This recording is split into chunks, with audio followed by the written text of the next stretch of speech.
Habang papalubog na ang araw, sumigaw si Vivi kay Derek na ilang segundo na lang ang natitira bago magbukas ang portal. Ipinaalala niya na kapag pumasok siya sa portal, mayroon lamang siyang ilang minuto para mailigtas ang lahat.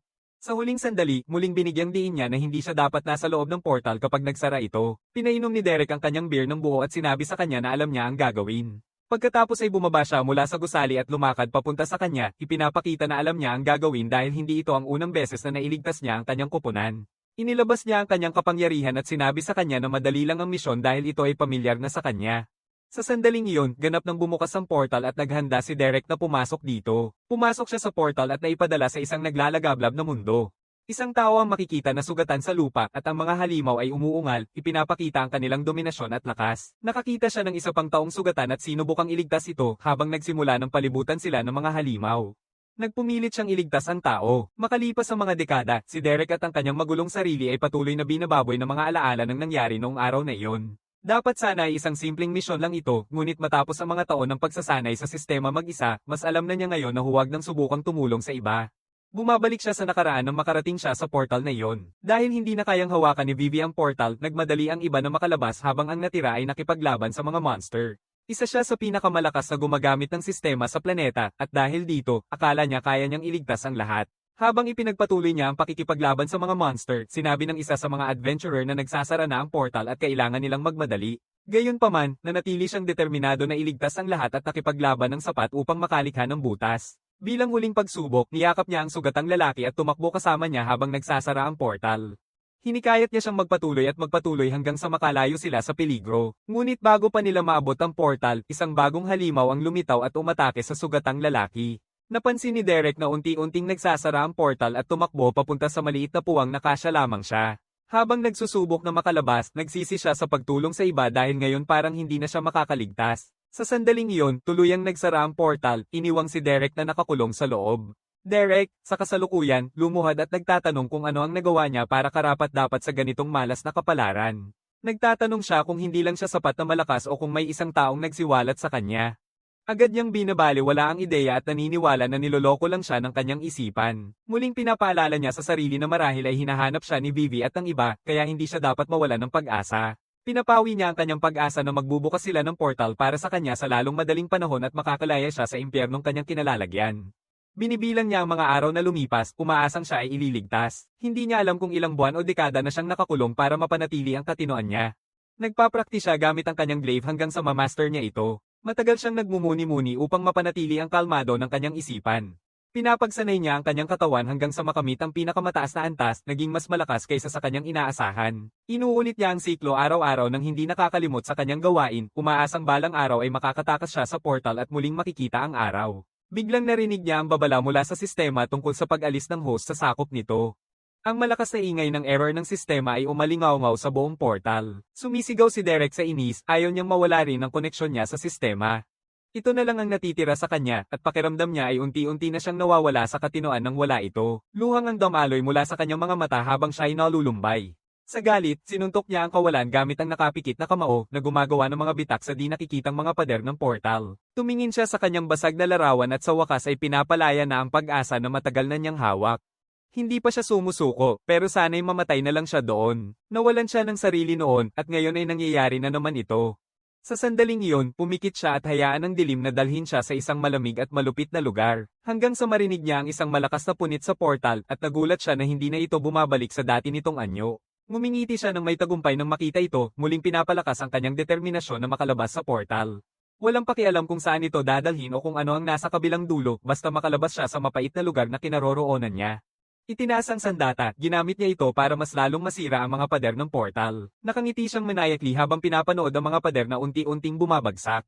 Mas mainam nang tanggapin ang kamatayan sa kabilang side kaysa manatili pa sa kawalang hanggan ng 1 minuto. Biglang nakaramdam siya habang nilulubog ang kamay sa mga pader ng portal. Sumunod ang isang malakas na pagsabog at napadpad siya sa kabilang side ng pader. Napapailing siya sa sakit matapos tamaan ng ulo sa pagbagsak. Habang naguguluhan pa, tinitingnan niya ang pinagmulan ng butas sa kanyang kulungan at nagulat nang makita ang isang halimaw na umaatungal sa kanya. Ngumanga ang monster, at alam niyang magiging magulo na ang lahat. Nagtawanan siya, alam na magagamit niya ang kanyang pagsasanay at subukan kung gaano siya kalakas ng walang kanyang sistema. Bumubuka ang bibig ng halimaw, bumubuo ito ng isang bola ng lakas sa loob nito.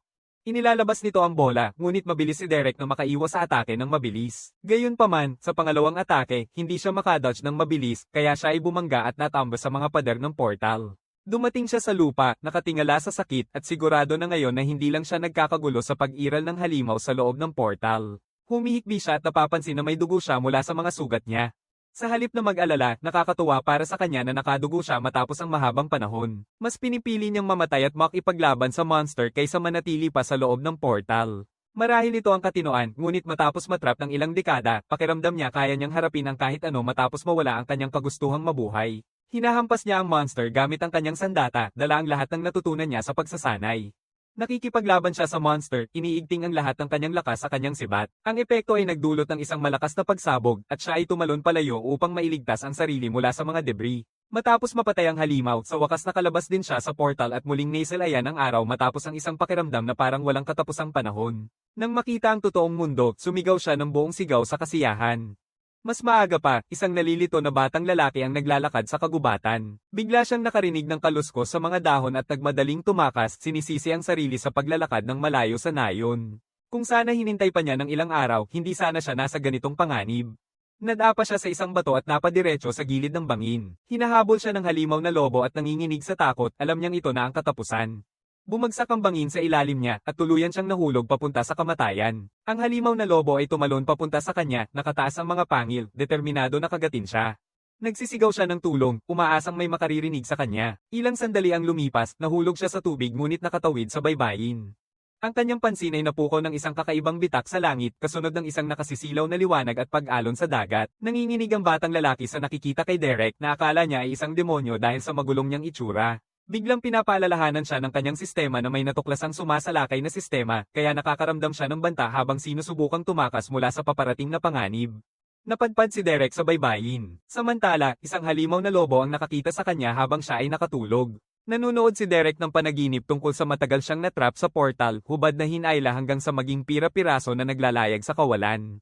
Nagtataka siya kung nawala na ba ang buhay niya noon bago siya natrap, ang kanyang sistema, at ang kanyang tahanan, o kung panaginip lang lahat iyon. Bumabalik ang kanyang kamalayan sa kasalukuyan ng dilaan siya, sinubukan pa niyang matulog ngunit nakaramdam ng kiliti at natawa sa pakiramdam, kaya't hinigpitan pa ng lobo ang kagat nito.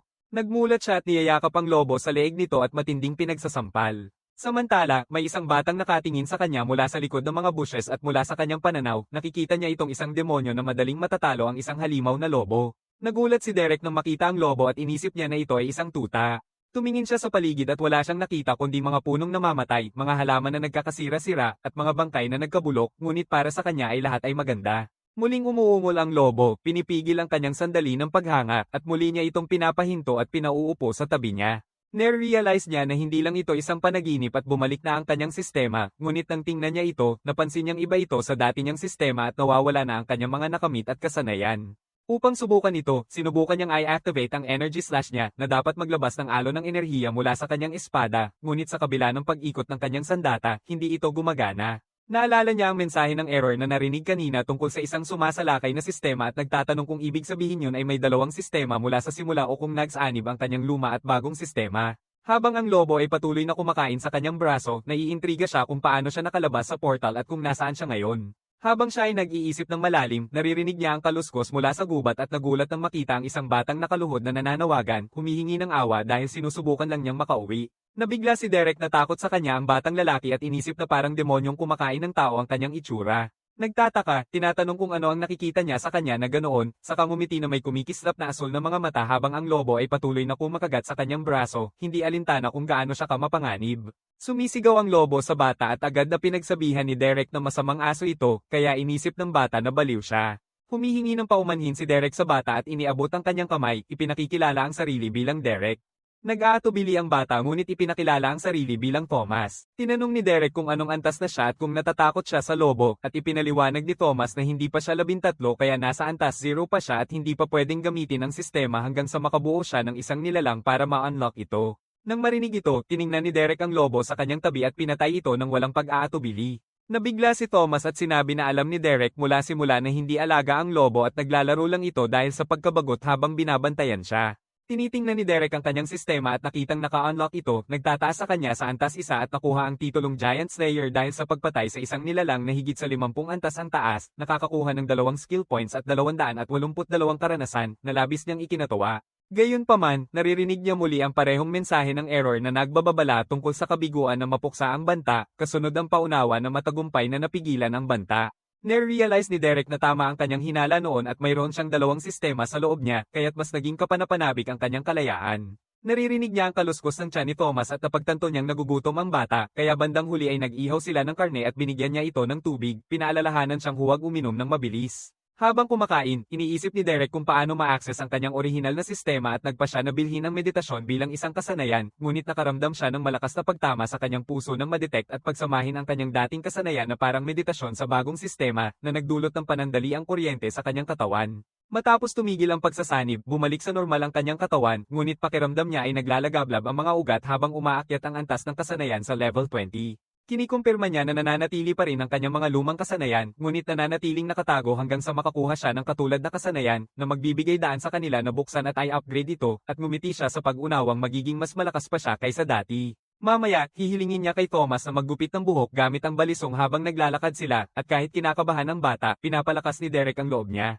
Habang naglalakad sila sa kagubatan na may dalang Thomas sa likod ni Derek, hinihikayat niya ang bata na pag-usapan ang tungkol sa mundo at ipinaliwanag ni Thomas na ang lahat ay pinamumunuan ng malaking sistema na sinasabi ng kanyang lolo na patas, ngunit sa totoo lang, ginagamit ito ng mga may lupa para makapangyarihan at manupil, na nagdulot sa kamatayan ng kanyang mga magulang. Galit na galit, aksidenteng naputol ni Thomas ng masama ang buhok ni Derek at nagpanik, ngunit pinakalma siya ni Derek, tiningnan ang kanyang sarili sa salamin, at pinayagan siyang mabuhay. Kalaunan, gin-icing ni Derek si Thomas at natagpuan nila ang kanilang sarili sa harap ng isang wasak na bahay na kinikilala ni Thomas bilang pag-aari ni Jones, isang matandang halos level 30 na hindi dapat mapatay ng kahit ano sa kagubatan. Nagtataka si Derek dahil madaling niyang napatay ang isang level 53 na lobo at hinihikayat siya ni Thomas na magmadali sa baryo upang ipaalam ito sa chief na si Reyna. Samantala, sa kailaliman ng gubat, isang kumikislap na berdeng orb ang umaakit sa isang halimaw na lobo, hanggang sa magbago ito sa isang nakakatakot na kalansay na nilalang na pumatay sa lobo agad-agad at naglalakad sa kagubatan naghahanap ng susunod nitong biktima. Mal tanong kay Brandy kung kaya nitong dalhin ang bagong labang labada sa basket. Masiglang sagot ng dalaga na kaya niya dahil na-unlock na niya ang malaking sistema. Gayunpaman, nanginginig siya sa sandaling dalhin niya ang basket ng labada at nahihirapan siyang dalhin ito pauwi. Sabi ni Mal na dapat niyang hingin sa tatay niya ang ilang balat mula sa pangangaso dahil gustong-gusto niya ito. Agad na natuwa ang babae, alam niyang maaari niyang pagpraktisan ang kanyang kasanayan sa paggawa ng balat. Ngumiti si Mal sa kanya at idinagdag na maaari pa siyang tulungan nitong balatan ng hayop bilang dagdag na aralin. Ngunit biglang nagbago ang kanyang ekspresyon pagkatapos nito. Naalala niya ang oras na dinala siya ng kanyang ama sa gubat para i-unlock ang kanyang dakilang sistema. Sinasabi niya na ngayon ay 13 na siya at kailangang magpasya kung paano siya makakatulong sa nayon. Pagkatapos ay ipinapakita niya sa kanya ang isang monster na level 10 na tinatawag na Fluffy Fox. Kahit nauna siyang tutol, wala siyang magagawa kundi pumatay sa Fluffy Fox para ma-activate ang kanyang sistema. Pakiramdam niya ay nagkamali siya at ibinabahagi na hindi niya na kayang pumatay ng mga hayop muli. Mal sinusubukan siyang pasayahin, sinasabi na sanay na siya dito, kahit na sana hindi na lang niya binigay sa kanya ang pinaka-cute na hayop na kailangang patayin. Bigla siyang nabigla nang dumating ang kanyang asawa, si Travis, na puno ng mga sugat. Nababahala niyang sinasabi sa kanya na dalhin si Brandy sa silangang pinto at magtago. Nababahala, mabilis silang pumunta sa kanyang tabi, nagtatanong kung ano ang nangyayari. Sinabi niya na may mga malalakas na hayop na umaatake at mga bagay na hindi pa nila kailanman nakalaban. Sinasabi niya sa kanila na magmadali at pinaalalahanan ng kanyang anak na lagi siyang makinig sa kanyang ina. Nag-aatubili si Mal na iwan siya, ngunit pinipilit siya nitong makalayo dahil wala na silang oras. Paalam niya sa kanila at sinabing mahal na mahal niya sila. Tumakbo ang ina at anak papunta sa gubat. Niyakap si Brandy habang sila ay tumatakas, nag-aalala para sa kanyang ama. Tinitiyak ni Mal sa kanyang anak na babalik sa kanila ang kanyang ama ng ligtas dahil siya ay isang matibay na mandirigma. Kalaunan, sa silangang bahagi ng kagubatan, isang lalaki ang nagdadala sa mga nakaligtas mula sa kanilang nayon. Ang plano ay maglakbay patungo sa nayon ng Reyna at maghanap ng matutuluyan doon pansamantala. Tinitiyak niya sa kanila na susunod agad ang kanilang mga mangangaso upang protektahan sila habang sila ay tumatakas at sinisiguro ang kanilang kaligtasan. Sa sandaling iyon, nararamdaman niya ang isang mapanganib na presensya sa kanyang likuran at nang siya ay lumingon, nakita niya ang isang pangit na halimaw na sumugod papunta sa kanya. Bago siya makapag-react, nilamon siya ng halimaw kasama ang iba pa. Nananlaki ang mga mata ng mga tagabayan sa takot sa paningin. Nagmumura ang mga halimaw sa kanila, handang tumalon at kainin sila anumang sandali. Tumingin si Mal sa kanyang anak at agad na sinabihan siyang tumakbo. Sa tamang pagkakataon, isang halimaw ang tumalon sa kanila at sinubukan ni Mal na protektahan si Brandy mula sa atake. Walang magagawa, tumakbo si Brandy habang sinisikap ng kanyang ina na mapigilan ng mga ito habang siya ay nakakatakas. Tinatanggap ni Mal ang kanyang kapalaran na mamatay basta't mabubuhay ang kanyang anak. Tumakbo si Brandy na may luha sa mata at nakabangga sa isang tao. Tinanong siya nito kung kailangan niya ng tulong at si Derek kasama si Thomas ang nakita. Pinapagalitan siya ng batang lalaki dahil sa pagtatanong dahil halatang kailangan ng babae ng tulong. Sinasabi ni Derek na ayaw niyang makialam maliban na lang kung hihilingin sa kanya. Tumakbo si Thomas papunta kay Brandy at sinubukang aliwin siya habang nakapikit siya at mahigpit na nakayakap, humihingi ng tulong na huwag hayaan na mamatay ang kanyang ina. Nang marinig ito, inilabas ni Derek ang kanyang kutsilyo at walang kahirap-hirap na tinamaan ang halimaw, pinaslang ito agad. Tinanong niya kung kailangan pa nila ang tatlong iba pang mga halimaw para sa karanasan, ngunit sinabi ni Mal na tapusin na silang lahat. Nasa sabik, pinapayagan niya silang umatake, saka siya tumatalon at bumabawi mula sa itaas, pinagsasaksak ang mga hayop sa isang galaw. Matapos silang wasakin, napagtanto niya na mali siya talaga dahil hindi siya nag-enjoy at all. Nakikita niya na mahina sila. Samantala, mahigpit na ni Mal niyayakap ang kanyang anak matapos halos mapatay ng mga halimaw. Niyayakap ni Brandy ang luha, nag-aalala para sa kanyang ama. Pinanghahawakan ni Mal na magiging maayos si Travis dahil siya ay isang napakatibay na lalaki, ngunit tahimik niyang napapansin na ang kanyang asawa ay hindi kasing lakas ng estrangherong nagligtas sa kanila. Sa totoo lang, hindi pa niya nakilala ang sino man na kasing tibay niya sa lahat ng mga nayon, at labis siyang nagulat kung gaano kadali niyang pinapatay ang mga halimaw. Salamat sa pagliligtas nila at tinanong kung sino siya. Sinasabi ni Derek na isa lang siyang karaniwang tao, binabalik si Thomas sa kanyang nayon at hinahaplos ang ulo ng bata. Inaanyayahan niya silang sumama sa kanila papunta sa nayon ni Thomas, pero sinusubukan siyang kumbinsihin ng bata na tulungan pa sila ng kaunti. Ipinapakita ni Derek na nangangako siyang dadalhin siya sa bahay, hindi tutulungan ang lahat ng kanyang mga kaibigan. Dagdag pa niya na sa itsura nito, malamang na nawasak na ang nayon. Tinanong ng isa sa mga taga-nayon kung pinapadala siya ni Grace Falls para alamin kung ano ang nangyayari. Sabi ni Derek na hindi, pero patuloy pa rin si Thomas na hikayatin siyang iligtas ang nayon at himukin siyang kumilos. Tumanggi si Derek na tumulong at itinuro na ang usapan lamang ay para magpalitan ng impormasyon at matiyak na makauwi siya ng ligtas, dagdag pa niya na hindi siya pumapayag na isakripisyo ang kanyang buhay para sa mga estranghero. Sinasabi ni Derek na ang dahilan kung bakit siya malakas ay dahil umaasa siya sa sarili niya at hindi nagtitiwala sa iba na tutulungan siya. Higit sa lahat, hindi siya nagsusumikap na maging bayani. Kapag naging labis na ang kontrol at may masamang nangyari sa kanya, ito ay dahil sa pagsusumikap niyang tumulong sa iba. Natutunan niya sa hirap at napagtanto na hindi niya dapat pakialaman ang buhay ng iba. Itinuro ni Thomas na dahil siya ay malakas, dapat siyang tumulong sa iba. Derek ay tumatawa at tinutukso siya sa sobrang kasimple ng iniisip niya. Muling ipinapahayag ng batang lalaki na wala siyang pwedeng masaktan, kaya ayos lang na makipaglaban siya at hindi na kailangan ng iba. Paulit-ulit niyang pinapalo ang kanyang dibdib, sinusubukang patunayan na hindi siya maaaring masaktan. Nagsimula nang umiyak ang batang lalaki at tinawag siyang gago dahil ayaw niyang gamitin ang kanyang kapangyarihan para sa kabutihan. Sang-ayon si Derek na hindi siya mabuting tao at sinabing hindi isang kwento ng fairy tale ang buhay, umaasang balang araw mapagtanto rin niya yon. Sa ganitong paraan, magiging malakas siya at kapag nangyari yon, siya na mismo ang maaaring magpasya na maging isang bayani. Iyan lang ang tanging paraan upang makaligtas sa malupit na mundong kanilang ginagalawan. Tumingin si Thomas sa kanya ng matalim at nang makita ang determinasyon sa mata ng bata, naalala ni Derek kung ano ang dati niyang pagkatao. Bigla siyang nakaramdam ng isang bagay na matagal nang nakabaon sa kanyang pagkatao na mahirap alisin, kaya't bigla niyang niyakap ang bata at dinala siya muli sa kanyang likod. Nalilito si Thomas sa kanyang mga ginawa at tinatanong kung ano ang kanyang ginagawa. Sabi ni Derek na kanilang ililigtas ang nayon. Nabigla si Thomas. Nasa loob sila ng nagliliyab na nayon at nakikipaglaban si Derek sa isang dambuhalang halimaw. Ang dambuhalang hayop ay umaatungal, umaalingaw sa buong naglalagablab na nayon. Noong una, nang dumating sila, nasaksihan ni Thomas ang nakakatakot na katotohanan ng mga tao na namamatay dahil sa atake ng hayop. Alam niya na gusto ni Derek na makita niya ang katotohanan at matuto mula rito. Sinasabi ni Derek na ang nakikita niya ay resulta ng pagiging mahina. Biglang naisip ng bata na hindi pala ito isang misyon ng pagliligtas kundi isang misyon ng pagbawi.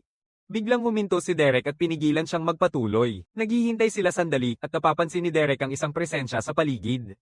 Biglang, may isang lalaking umangat mula sa ilalim ng isang bato. Agad na nakikilala ni Thomas siya bilang punong barangay. Sinusubukan ni Derek na pigilan siya, ngunit tumakbo si Thomas papunta sa tabi ng punong barangay. Pagkatapos ay napansin niya ang ama ni Brandy na malubhang nasugatan matapos labanan ng mga halimaw. Hininga na ang lalaki, at alam ni Leon na huli na ang lahat. Nagtatanong si Derek kung meron silang isang manggagamot na makakatulong sa kanya.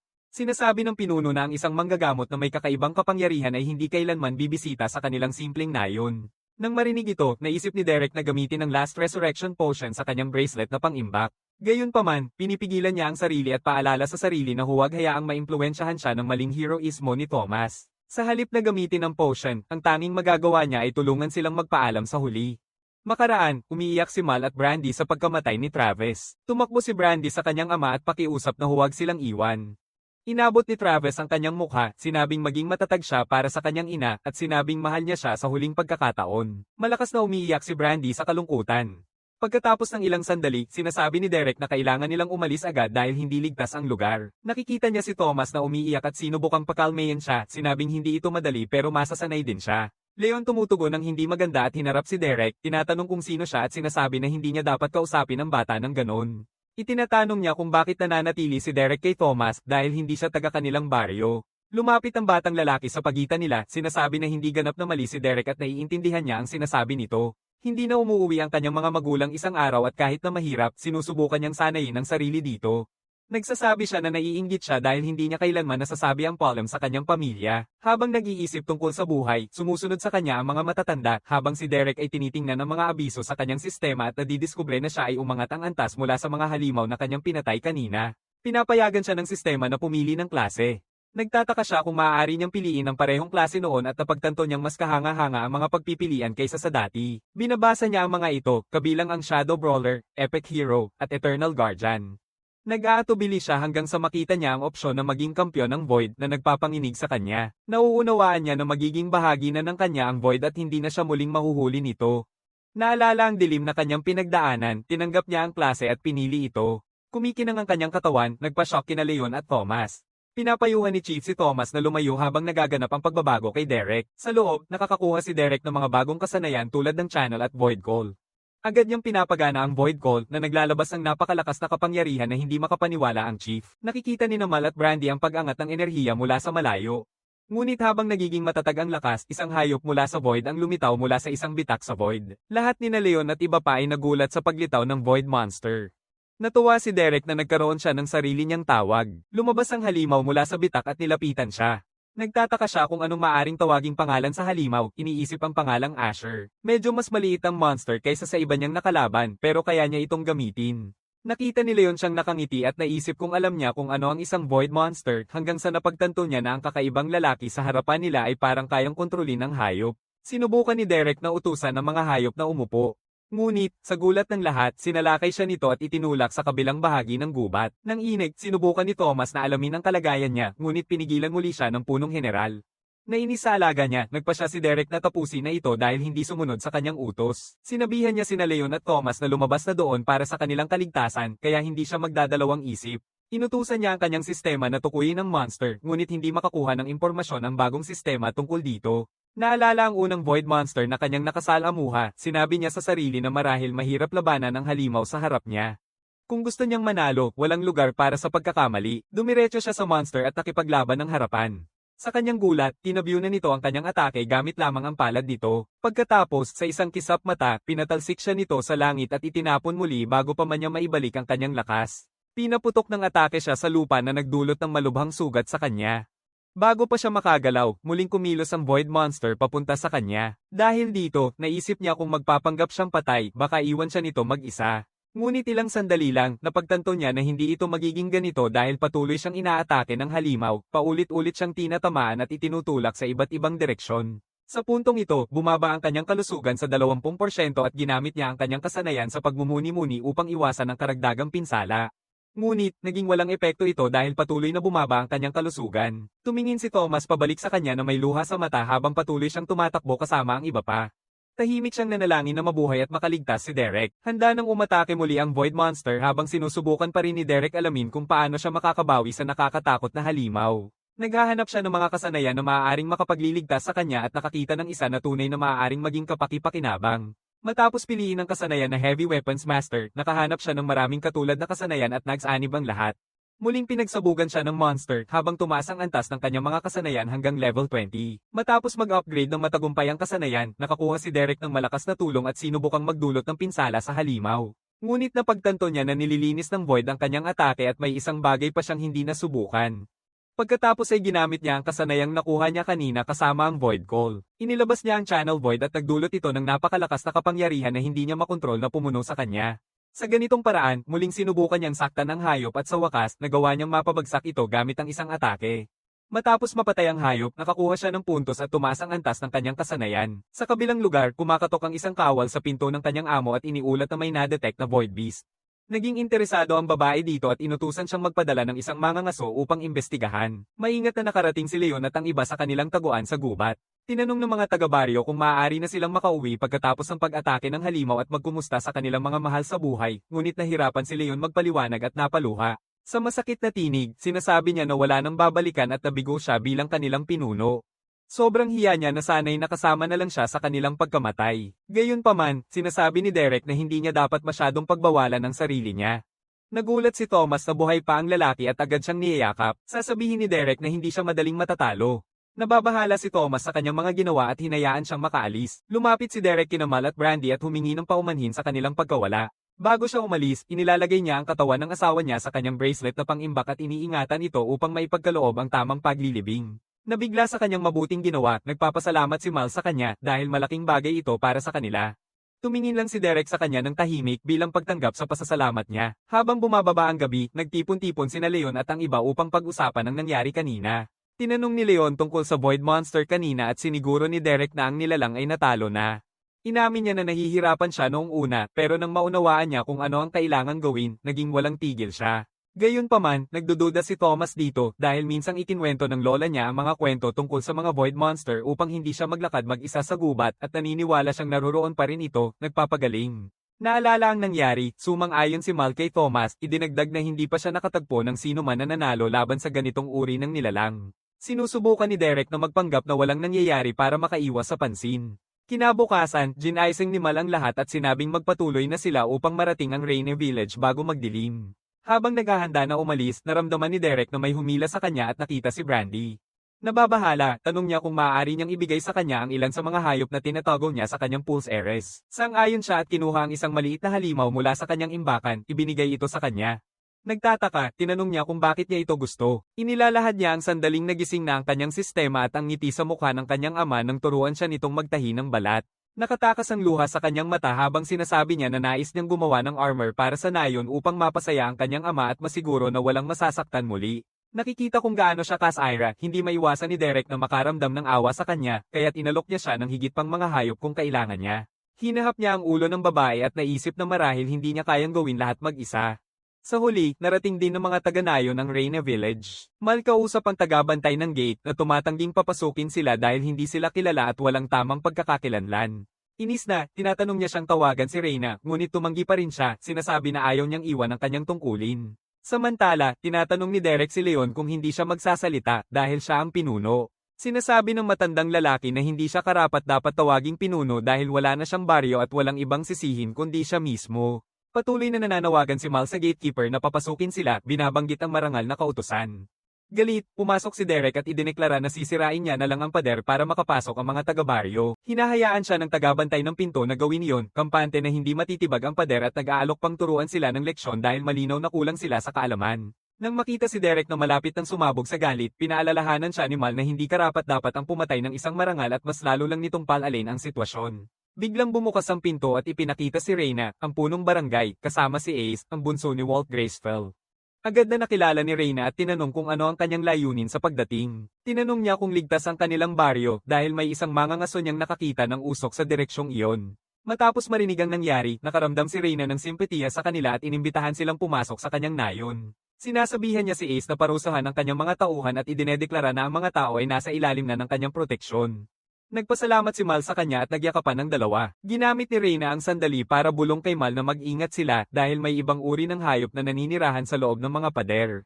Samantala, binanggit ni Ace na lantaran sa hayagang paglabag ni Reyna sa kanyang autoridad at pinaalalahanan siya na alamin ang kanyang katungkulan dahil narito siya sa isang opisyal na gawain na maaaring magdulot ng problema kung mabibigo.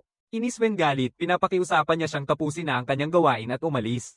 Sinasagot niya na hindi siya protektado ng batas at sinasabi na kaya niyang durugin ang lahat sa nayon kung gugustuhin niya. Hindi siya naniniwala dito, alam niyang magdadala ito ng kahihiyan sa kanilang angkan at hindi magdadalawang isip ang kanyang ama na parusahan siya. Samantala, napagtanto ni Derek na maaari na niyang tapusin ang kanyang kontrata kay Thomas dahil naibalik na niya ito sa kanyang mga tao. Gayunpaman, iniisip niya na magtatagal pa siya ng kaunti upang mas makaalam tungkol sa mundo sa halip na maglakad-lakad lamang sa gubat.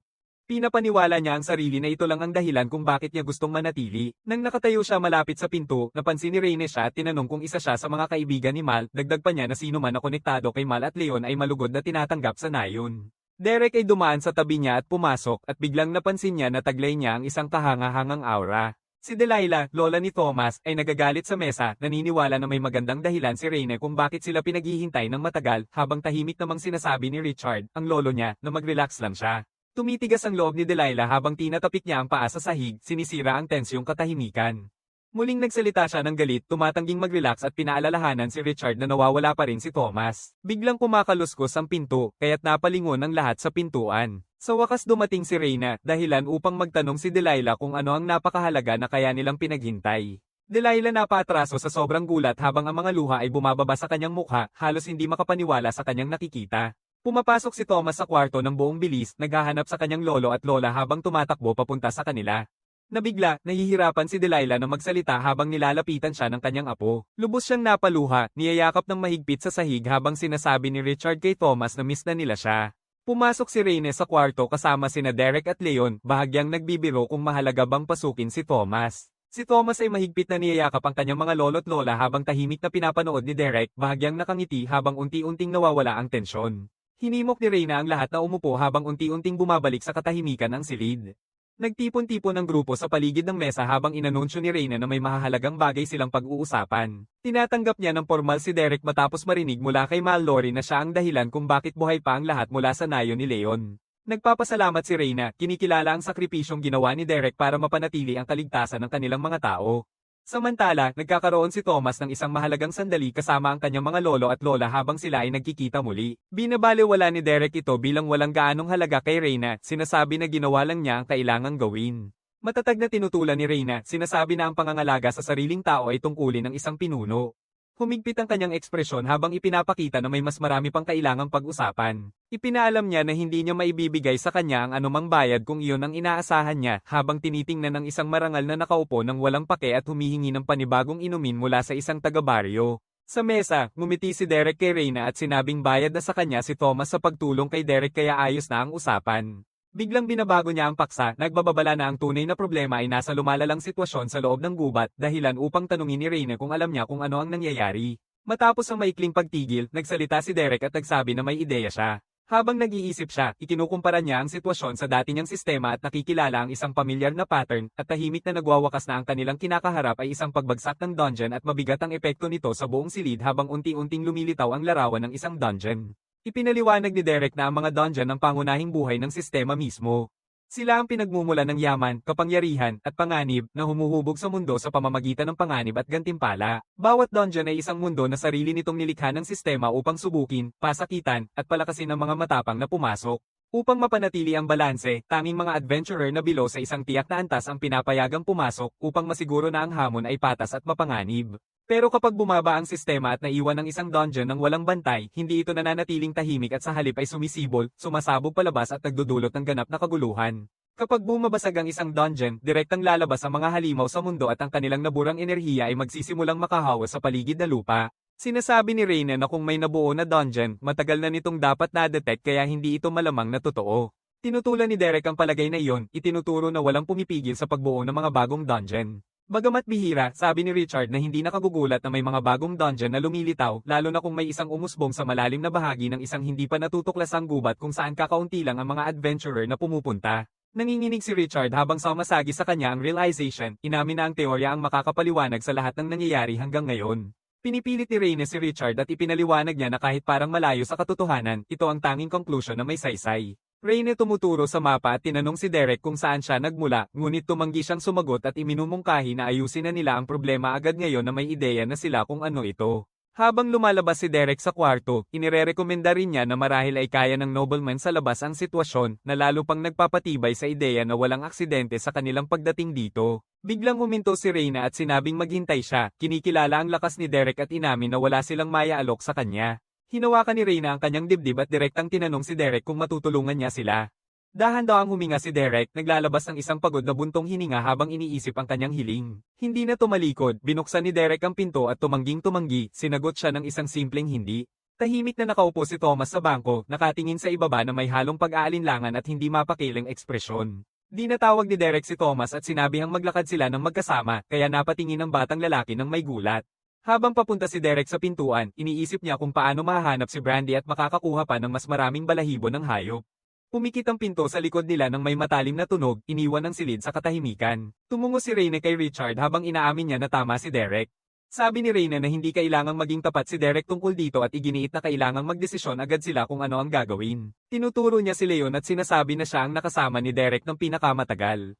Tinanong ni Reyna si Leon ng tapat niyang opinyon ngayon na umalis na si Derek. Nananatili siyang tahimik, nakatitig sa harap habang iniisip ang tanong. Sinasabi ni Leon na hindi niya alam, sa kanya inilalarawan si Derek bilang isang taong maraming tanong tungkol sa mga pangunahing bagay at may matalim, mapanuyang tono. Pinipilit ni Reyna si Leon na magtanong pa tungkol kay Derek at ipinapakita ni Leon na kaya ni Derek na tawagin ang kawalan habang nakakunot ang noo niya habang sinasabi ito. Sa labas, naglalakad si Derek sa mga kalye ng nayon kasabay si Thomas, sinisiyasat ang paligid at nagtatanong kung nasaan si Brandy, napapansin na hindi naman ganoong kalaki ang nayon. Mula sa malapit, isang matalim na boses ang sigaw, utos na pakawalan ng isang tao habang nagiging mapanganib ang sitwasyon. Nangangamba si Brandy at iginiit na sa kanya ang balahibo, habang ang isang marangal na babae ay nakangisi na ang isang mahirap ay sira lang ang may ibibigay sa isang bagay na ganoon kahalaga. Hinailan niya ang bagay, mahinahong kinuha ang balahibo at may kumpiyansang sinabi na hindi ito mahirap kunin. Habang nakahiga sa lupa, minumura ni Brandy na ibalik ito sa kanya, ngunit tinutokso siya habang ginagamit si Wallace bilang dahilan para turuan ang nayon ng leksyon. Hinawakan ng balahibo ng may ngiti ng kasiyahan, siya ay lumingon habang nakatingin si Brandy ng walang magawa. Bigla siyang napamura sa inis ng bumangga kay Derek, nagsimulang magalit nang hindi alam kung sino ang nasa harap niya. Nananatili ang kanyang ekspresyon habang natatakot siya, nanginginig ang katawan habang isang tahimik na utos na bitawan ito ang nakabibitin sa hangin. Isang mabigat na presyon ang bumalat sa eksena habang lumalalim ang dilim na nagpapaisip sa kanya na malaki ang kanyang pagkakamali sa paghusga sa sitwasyon. Si Derek ay nakatayo sa ibabaw niya na may nagliliwanag na mga mata at malamig na galit, hinihiling ang balahibo sa isang boses na walang pagtutol na pinapayagan. Isang makinang na espada ang bumaba sa lupa na nagdedeklara na hindi katanggap-tanggap ang sitwasyon. Isang galit na ang nagsusumbat sa paglabag, humihingi ng katarungan para sa insultong naganap laban sa karangalan. Nagbibigay siya ng malamig na ultimatum, utos na umalis si Reyna sa tabi niya o harapin ang mapanganib na kahihinatnan. Hinaharap niya ng mariin, iniutos si Ace na tumigil at ipinagbabawal ang anumang labanan sa loob ng kanyang nayon. Pinapanood ni Derek ang tumitinding tensyon habang tahimik na napapansin ni Reyna na nakagawa na siya ng gulo sa maikling panahon. Tinatanggap ni Reyna na tama si Leon na mag-ingat sa kanya. Niyakap ni Brandy ang balahibo habang umiiyak habang sinubukan ni Thomas na protektahan siya.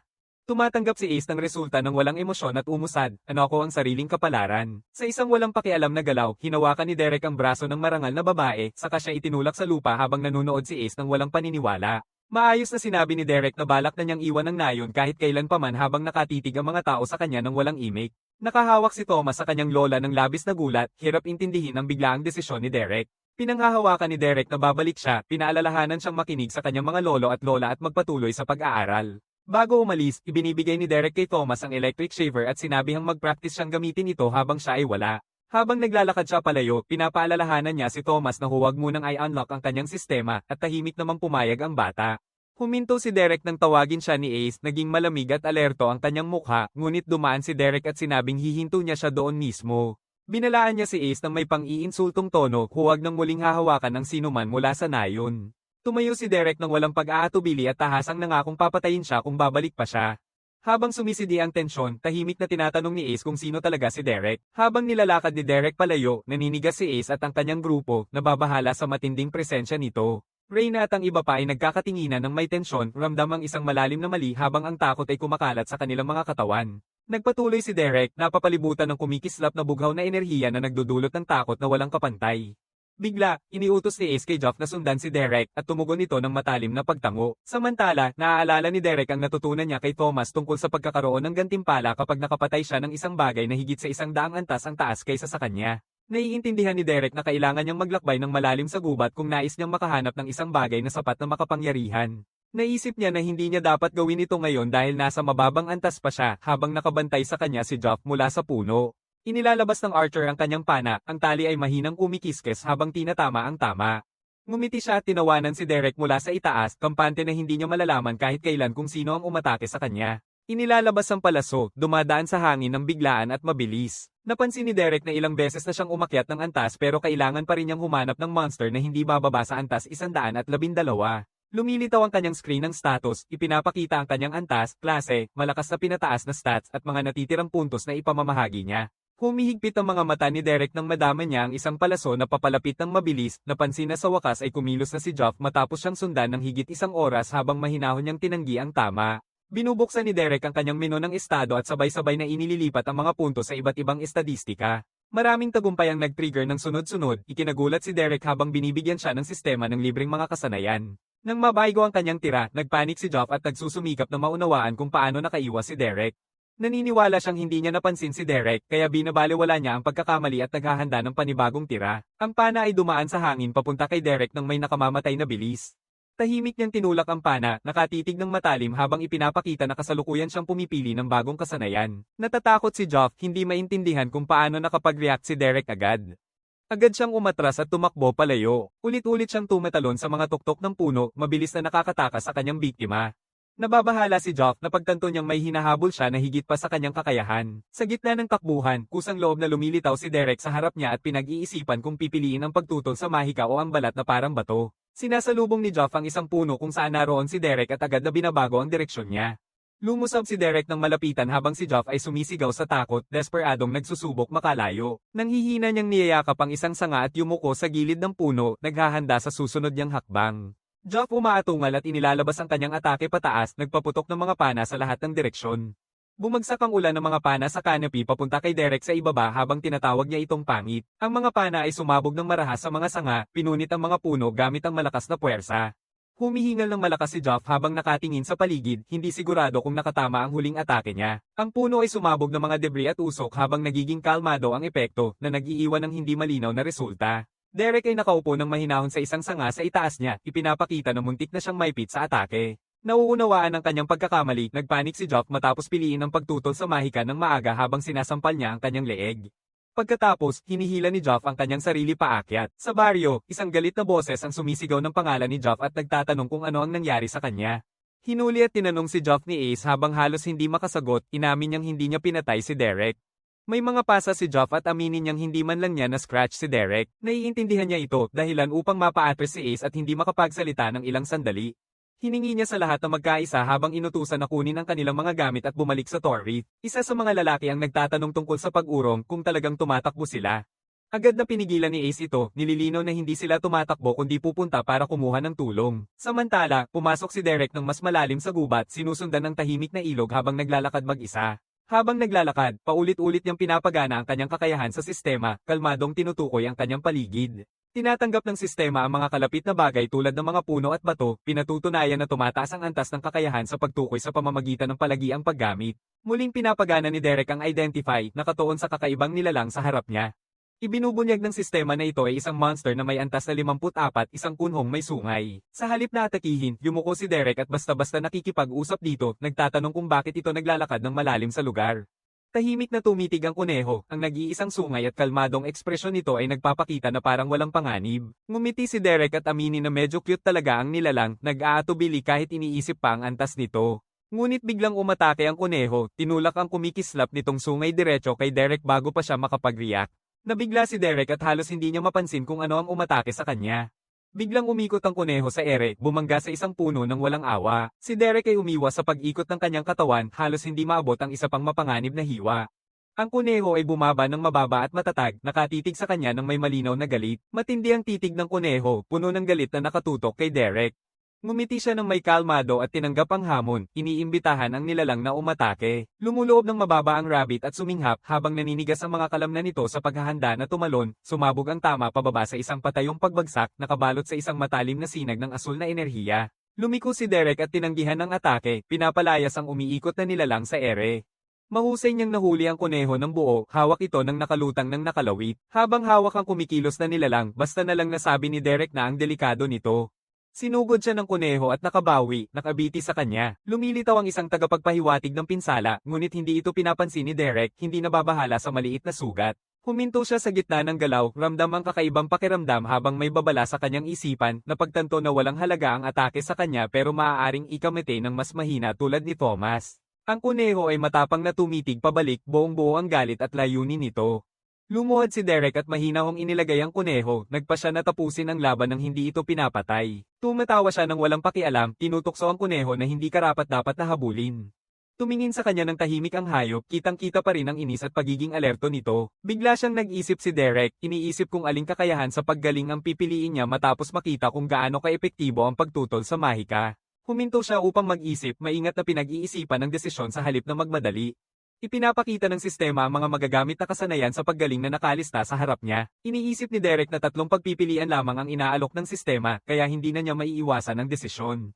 Agad niyang tinanggihan ng cure toxin dahil sa tingin niya ay walang gaanong halaga ang pag-alis ng mga lason sa ngayon. Pagkatapos ay pinag-isipan niya ang life leech, napapansin na ang paggaling batay sa damage na kanyang nagagawa ay maaaring maging kapaki-pakinabang. Ang rejuvenation ay nakakuha ng kanyang pansin bilang isang malinis at tiyak na paraan ng paggaling. Nangangamba si Derek na pagtatanto na mas makakatulong ang life leech sa kabuuan pero may mali pa rin sa pakiramdam niya. Matapos magpas siya, pinindot niya ang rejuvenation at inlock ang kanyang pagpili habang kinukumpirma ito ng sistema. Kinumpirma ng sistema na matagumpay na natutunan ni Derek ang rejuvenation. Pinapalakas niya ang loob niya na ang pagpili ng rejuvenation ay may katwiran, lalo na kung sakaling kailanganin niyang pagalingin ang iba. Huminga si Derek ng may inis, nagtatanong kung bakit siya umalis dahil lang sa isang maliit na tagumpay. Napapalibutan ng tahimik na kagubatan, mapait niyang naaalala ang muling pakikipag-ugnayan sa mga tao pagkatapos ng mga taon na mag-isa, ngunit nauwi rin sa pagiging mag-isa muli. Nakatayo mag-isa sa gubat, iniisip ni Derek kung bakit palagi niyang instinktong tumakbo sa halip na manatili. Pinipigil ni Derek ang kanyang ngipin at mariing tinatanggihan ang iniisip, pinipilit ang sarili na tumigil sa sobrang pag-iisip. Pinapaniwalaan niya na ang pananatili sana ay magdudulot lang ng gulo, naaalala kung gaano sila kalapit mamatay dahil sa halimaw ng kawalan.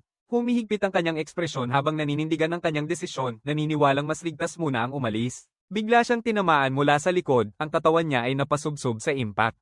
Nag-ikot siya ng nagulat, tinatanong kung ano ang sumugod sa kanya. Derek napalinga sa kunhong may sungay ng hindi makapaniwala, nagtatanong kung bakit pa rin siya sinusundan nito at kung may sama ba itong ng loob. Biglang umatake ang kuneho, dahilan upang mabilis na ihampas ni Derek ang kanyang sandata sa gulat. Lumabas mula sa mga puno sa likod ng kuneho ang isang patay na lobo na nagsisilbing tunay na banta sa kanila. Pumikit ang mata ng kuneho at mariing umatake, kumagat at umaatungal ng hindi inaasahan ang lakas. Naaga niya ang atake sa tamang oras, ngunit binasag ng pagtama ang kanyang depensa at naiwan siyang nalilito. Pinapanood ni Derek ang sugatang kuneho na tumatalon-talon at nagmumurmur ng hindi makapaniwala na akala niya mga hayop lang ang mga kuneho. Mas pinagninilaan niya ng mas malapitan ng kuneho at napagpasyahan na ito ay isang psychopath at hanggal. Tumingin pabalik ang kuneho ng may pagmamalaki, ang katawan nito ay may mantsa na para bang hindi apektado ng karahasan. Sa isang buntong hininga, hindi na mapilit na pinapayagan ni Derek ang kuneho na sumunod sa kanya, pinapaalalahanan itong huwag siyang pabagalin. Nagpapatuloy ang dalawa sa paglalakad sa kagubatan, ang kuneho ay tumatalon sa likod niya bilang isang hindi inaasahang kasama. Si Derek ay naghahanda ng campfire habang nananatili ang kuneho sa kanyang tabi, nag-a-assist ng walang pag-aalinlangan na para bang normal lang sa kanya ang labanan at camping. Walang pag-aatubili, pinatay ng kuneho ng marahas ang sugatang halimaw sa isang matinding atake. Maingat na pinapadampi ni Derek ang ulo ng kuneho pagkatapos, nakangiti na parang binibigyan ng gantimpala ang alagang hayop sa halip na kilalanin ng karahasan. Kinabukasan ng gabi, natutulog si Derek sa tabi ng campfire habang nakabaluktot ang kuneho sa malapit, tahimik na ang kagubatan. Nagpapatuloy ang kanilang gawain kinabukasan habang muli siyang tinutulungan ng kuneho sa kanyang pangangaso. Nagtatanggal si Derek ng higpit at humihilik, binubura ang huling antok habang mababa ang hamog sa paligid ng bakanteng lugar. Hinahaplos niya ang likod ng kanyang leeg at tinatawag ang rabbit na pabilisin para makausad na sila. Sa halip na sumunod, tumigil ang kuneho na may sungay at umupo, tahimik na nakatingin pabalik sa kanya. Nilinggan si Derek ng may pagkalito, saka lang niya napagtanto na hindi talaga kumilos ang kuneho. Mula sa malayo, nagharap ang dalawa sa gitna ng bakanteng lugar, isang hindi komportableng sandali ang bomb-alot habang naghihintay si Derek na tumugon ang kuneho. Nauunawaan niya na dito na sa bahagi ng gubat hindi nasusunod pa ang kuneho sa kanya. Biglang umupo ang kuneho at matatag na nakatapak sa lupa, tumatangging umalis. Derek nagpaalam at binati ito ng good luck habang tahasang inaamin na walang sino man sa gubat ang makakalaban nito. Habang siya'y naglalakad palayo, tinanggap niya na ang paghihiwalay na ito ay tiyak na mangyayari sa huli. Binaba ni Derek ang tingin niya at pinaalalahanan ng sarili na magpakatatag habang nagpapatuloy mag-isa. Pinipilit ni Derek na mas lumalim pa sa gubat, pinaalalahanan ng sarili na siya ay nag-iisa dahil sa kanyang sariling pagpili at hindi na nakakulong sa kawalan. Pumupunta siya sa isang paikat-ikot na clearing, tinatanggap na ang kanyang daraanan ay isang bagay na sadyang pinili niya para sa kanyang sarili. Biglang nabuo sa unahan ng isang umiikot na berdeng core ng enerhiya, naglalabas ng nakakaabala na presensya. Nakita ito ng malinaw, pinaganya ni Derek ang kanyang kasanayan at utusan ang sistema na tukuyin ang phenomenon. Ibinunyag ng sistema na ito ay ang Undying Dungeon, isang antas 100 na lugar na may matinding labis na kalagayan at hindi pa alam na gantimpala. Inamin ni Derek na maaaring may nakalaan na isang bagay na karapat-dapat sa isang tagumpay ang dungeon, ngunit tumanggi siyang pumasok. Walang tunay na sukatan ng lakas ng dungeon at natatakot na may isa pang patibong, pinili niyang hindi sulit ang panganib kaysa sa gantimpala. Naisip niya si Thomas at ang mga may lupa, kaya nagpa siya si Derek na mas matalinong bumalik na lang. Lumayo siya sa dungeon, kumbinsidong sayang lang ang buong paglalakbay. Biglang lumitaw ang isang acidic na gold, sumabog sa isang marahas na enerhiya. May sugat ngunit kalmado, basta-basta lang nabati ni Derek sa halimaw, natutunan na ito ay isang halimaw na antas 115 na naglalabas ng nakakalaso na berdeng enerhiya. Sa halip na matakot, ngumiti si Derek at naisip na ito ang eksaktong kalaban na kailangan niya. Matagal nang pinipigil ni Derek ang kanyang inis, kaya't masaya siyang may mapagsasaluhan na siyang may lalabas nito. Inilabas niya ang kanyang enerhiya at hinarap ang sumugod na halimaw. Sa isang hampas ng kanyang espada, madaling natanggal ang braso ng kalaban at ipinagyayabang niya ang inaasahan pa sana mula sa isang higit sa antas 100. Habang sinasabi niya ito, muling bumalik ang kamay ng ghoul sa isang iglap at ang hindi inaasahang galaw ay naiwan ng lalaki sa kanyang hawla. Nang walang magawa, napagtanto niyang natutunaw na ang kanyang balat dahil sa asido, kaya wala siyang magagawa kundi pilitin ang sarili na makalaya. Totoo ngang mas malakas ang kalaban kaysa sa akala niya, pero ayos lang yon. Inilalagay ni Derek ang kanyang armor ng sistema, handa na mag-enjoy hanggat maaari. Isang malaking demonyong kamay ang umatake sa tao, at kahit na nakaiwas siya, tinamaan pa rin ito at nasira ang kanyang armor. Nang sumunod at bomb-utos sa kanyang dibdib, itinulak niya ang kanyang mahiwagang sibat na sumabog sa enerhiya na sumaire sa dibdib ng kalaban. Gayunpaman, hindi ito naapektuhan ng ghoul na umatungal at umatake sa kanya ng may labis na lakas. Hindi nabasag ng kamay niya ang kanyang sandata, ngunit isang talsik ng asido ang natunaw ang baluti at damit ng mandirigma. Sa kabila ng kanyang pagmamalaki, tanong ni Derek kung ito lang ang maya-alok ng isang halimaw na level 100. Natawa siya nang mapanlait sa kabaliwan nito at nagsimulang kumikislap ang kuryente sa kanyang katawan. Lahat ng nakapigil hining enerhiya ay inilabas, nilamon at pinawala ng buong ghoul sa kinaroroonan nito. Sa tagumpay laban sa mataas na antas na kalaban, pumasok sa kanyang katawan ang isang biglaang pagtaas ng mga puntos ng karanasan. Gayunpaman, nananatili pa rin ang asido mula sa laban, sinisira ang paligid kasama na ang kanyang nagdidilaw ng armor. Pinipili niyang itago ito sa kanyang imbakan hanggang sa mapagawa niya ito. Dahil sa pagkasira ng kanyang kamiseta, hindi niya maiwasang magsisi na hindi siya bumili pa ng mas marami mula sa Earth dahil mas gusto pa niyang isuot ang mga taon-ika ng mundong ito kaysa dito. Sandatahang mandirigma ay pansamantalang nanirahan at 2 linggo ang lumipas mula nang siya ay umalis sa nayo ni Reyna. Doon, si Thomas ay pawis na pawis dahil sa sobrang pagtutok, ginagawa ang huling detalye at naghuhugas ng buhok gamit ang trimmer na ibinigay ni Derek. Ipinapakita sa salamin ng isang magandang malinis at kasiya siyang gupit at sinabihan siyang dalhin ang iba pang maaaring mga ilangan ng tulong niya. Huminga ng malalim si Brandy, hindi pa rin makapaniwala na hinahayaan ng lahat na gawin iyon sa kanilang buhok at nanganganib na magbanta na huwag siyang gagawin din. Natatakot, nangakong titigil na siya sa pag-aalok, ngunit ang batang babae ay nagpatuloy pa rin sa pag-ungol na may alalahanin sa isipan. Natapos na niya ang lahat ng kaya niyang gawin gamit ang balahibo na ibinigay ni Derek bago ito umalis. Nagamit na niya hanggang sa kanilang limit, kailangan niyang dumating at magdala pa ng iba. Pareho nilang nararamdaman, 2 araw na mula ng kanyang kaarawan, kaya't maaari na niyang i-unlock ang kanyang sistema. Kinuha ng lolo niya ang isang palaka para gawin niya ito, pero level 7 lang ito na mas mababa kaysa sa dadalhin ng kanilang kaibigan. Siguradong magdadala siya ng mas maganda, kailangan lang niyang maghintay. Samantala, sa nayo ni Leon, isang misteryosong lalaki ang pumasok sa teritoryo at siniyasat ang mga bakas ng isang matinding labanan. Sobrang laki nito na naamoy niya ang halimaw ng kawalan sa kanyang mga daliri, pati na rin ang ikalawang enerhiya na pagmamay-ari ng taong pumatay dito. Tungkol naman sa pinagmulan nito, patungo ito sa kabilang nayo na malapit at diretso na siyang papunta roon. Naglakad si Derek sa gubat na nakasuot ng kamiseta, patuloy pa rin sa pager reklamo tungkol sa sirang armor niya. Tiyak na magiging mahirap ang paglilinis ng dungeon, at habang palabas na siya, nakita niya ang kunhong may sungay na kanina pa nakaupo at naghihintay sa kanya. Nagmamadaling tinapak nito ang paa sa lupa at hindi maiwasang maisip niya na tila na-attach ito sa kanya. Sa kanyang pagkakamali, umatake ito sa mukha niya gaya ng dati. Hinuli niya ito gamit ang kanyang mga kamay, ibinabahagi kung paano niya ipinangako kay Thomas na magdadala siya ng isang mataas na antas na halimaw. Kung hindi ito magsisimulang magpakabait, ito ang magiging pangunahing kandidato. Ang banta niya ay nagpapakaba sa likod ng kuneho. Pinapayagan niya itong manatili sa kanya sa gubat, ngunit hindi niya ito mapagkakatiwalaang hindi papatayin ng mga tao sa nayon. Sa puntong ito, tuluyang wasak na ang isipan ng nilalang at wala na siyang magagawa kundi ang mapagod na lang sa paghinga habang inilalagay niya ito sa lupa. Inutusan na sundan, nagpatuloy ang dalawa sa kanilang maikling paglalakbay. Dahil napagod na siyang tawaging kuneho o tanga, nagpa siya siyang bigyan nito ng bagong pangalan, isang ideya na pilyang itinatago ng nilalang ang kanyang kasiyahan. Sa gabi, nag-iisip si Derek ng mga cute na paraan para tawagin siya, ngunit ang mga dalisay at magagandang pangalan ay hindi bagay sa kanyang walang awang kalikasan. Pinag-iisipan niya na siya ay baliw at nagsusubok na pumatay ng lahat sa paligid, ngunit nahihirapan siyang makaisip ng angkop na pangalan. Sa huli, nakahanap siya ng perpektong pangalan. Mula noon, ang dating hanggal na kuneho ay tatawaging Sylvie, ang matagal niyang kaibigan. Sila ay magkaakbay dahil maraming bagay ang kailangang pag-usapan ng matigas ang ulo. Isang linggo ang lumipas, nagtungo sila sa nayon at narating ang tulay kung saan sila maghihiwalay. Sa kasamaang palad, hindi niya maaaring pasukin siya kasama niya, tiyak nasasaktan niya ang lahat doon. Kailangan muna siyang manatili sa gubat at maghintay na bumalik siya agad. Hinahawakan ng nahuling squirrel, nagpapanggap siyang malungkot sa kanilang paghihiwalay at sinasabi nilang maaari silang maglakbay muli sa ibang pagkakataon. Gayunpaman, tinitingnan ni Sylvie ang squirrel bilang target at sumugod siya rito gaya ng nakagawian. Iwas at bantayan ng bumagsak na puno, sinasabi niya sa salarin na manatili sa gubat kahit iniisip na si Thomas na lang ang pumatay sa kanya kaysa sa squirrel. Nakarating si Derek sa mga pinto ng nayon at kumaway sa bantay. Matapos ipakilala ang sarili at sabihin na siya ay nakabalik na, idinagdag niya na hindi na kailangan pang mag-abala sa pagbukas ng pinto at agad na tumalon pataas sa tuktok ng pader. Habang halos mahulog sa gulat ang bantay, sinasagip siya ng bumisita at pinupuri ang kanyang bagong gupit. Dahil dito, tumalon si Derek sa loob ng baryo at agad na tinawag si Thomas na ipinapahayag na siya ay bumalik. Biglang lumitaw ang batang lalaki mula sa sulok na parabang naghihintay sa kanya at nakakagulat na sinundan siya ni Brandy na bumangga sa isang sibilyan.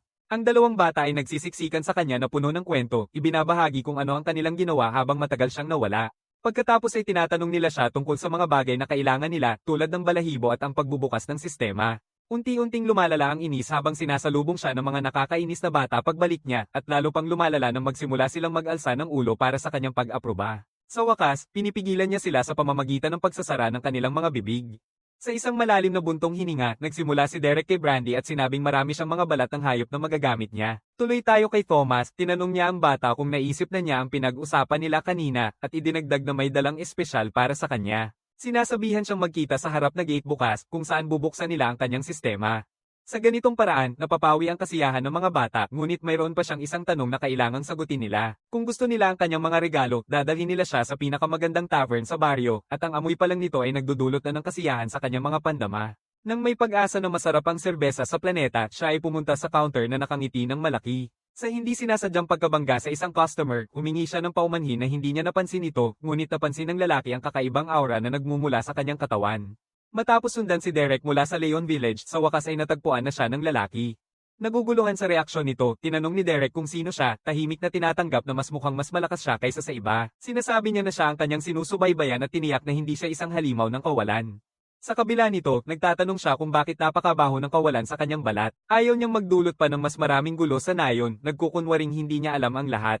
Akala niyang nagsisinungaling, maraming tanong ang misteryosong tao, kabilang na ang mga sobrang personal na tanong na hindi pwedeng sagutin agad. Gayunpaman, tinanggap ni Derek ang nakataas na daliri at mapanganib na nagtatanong kung ano ang gagawin niya kung nagsisinungaling siya. Dahil ayaw niyang sumuko ng basta-basta, ginamit ng estranghero ang kasanayan sa pagkakakilanlan upang alamin ang mga lihim ng kanyang target. Nabigo ito ng tuluyan, nagdulot ng hindi komportableng katahimikan, ngunit sa huli ay nakakuha pa rin ng tagapamahala ng lihim ng kawalan ng isang baso ng serbesa. Binabati siya ni Bart Kip na narinig na ang maraming tungkol sa outsider.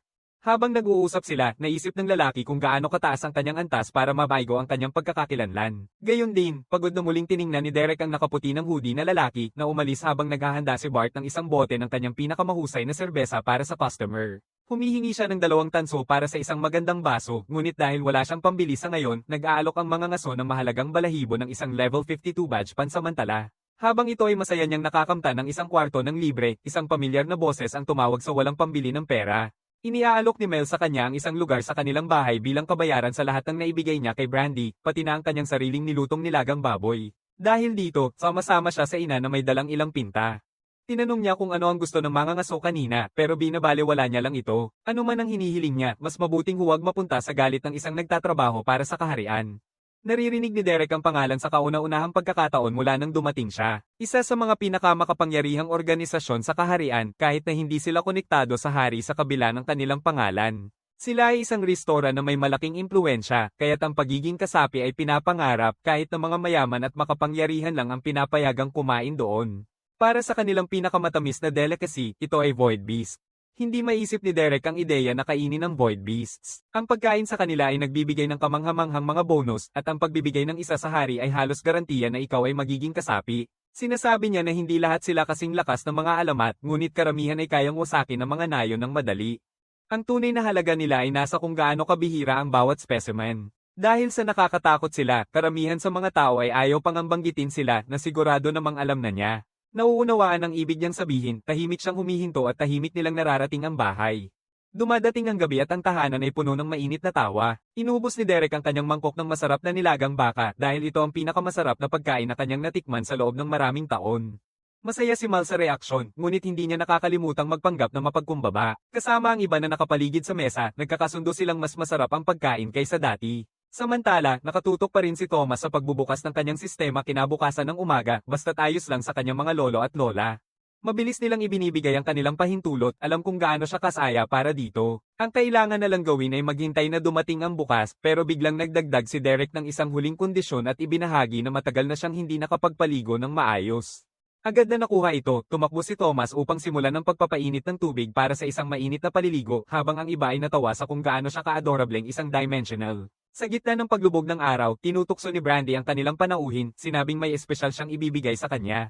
Ito ay isang pendant bilang pasasalamat sa lahat ng kanyang nagawa. Nawala ang pakiramdam niya matapos ilibing ang ama niya at ang pagtatrabaho sa lahat ng mga balat ay nakatulong para makalimutan niya ito. Maingat niyang iniabot ito sa kanyang palad, niyayakap niya ito ng may mainit na ngiti habang si Thomas ay biglang sumingit at sumisigaw na kailangan pa ng mas maraming kahoy para sa apoy sa paliguan. Sa kauna-unahang pagkakataon sa matagal na panahon, hindi na nag-iisa si Derek at ang ingay sa paligid niya ay nagpapaalala sa kanya na sa wakas ay nakatakas na siya mula sa kawalan.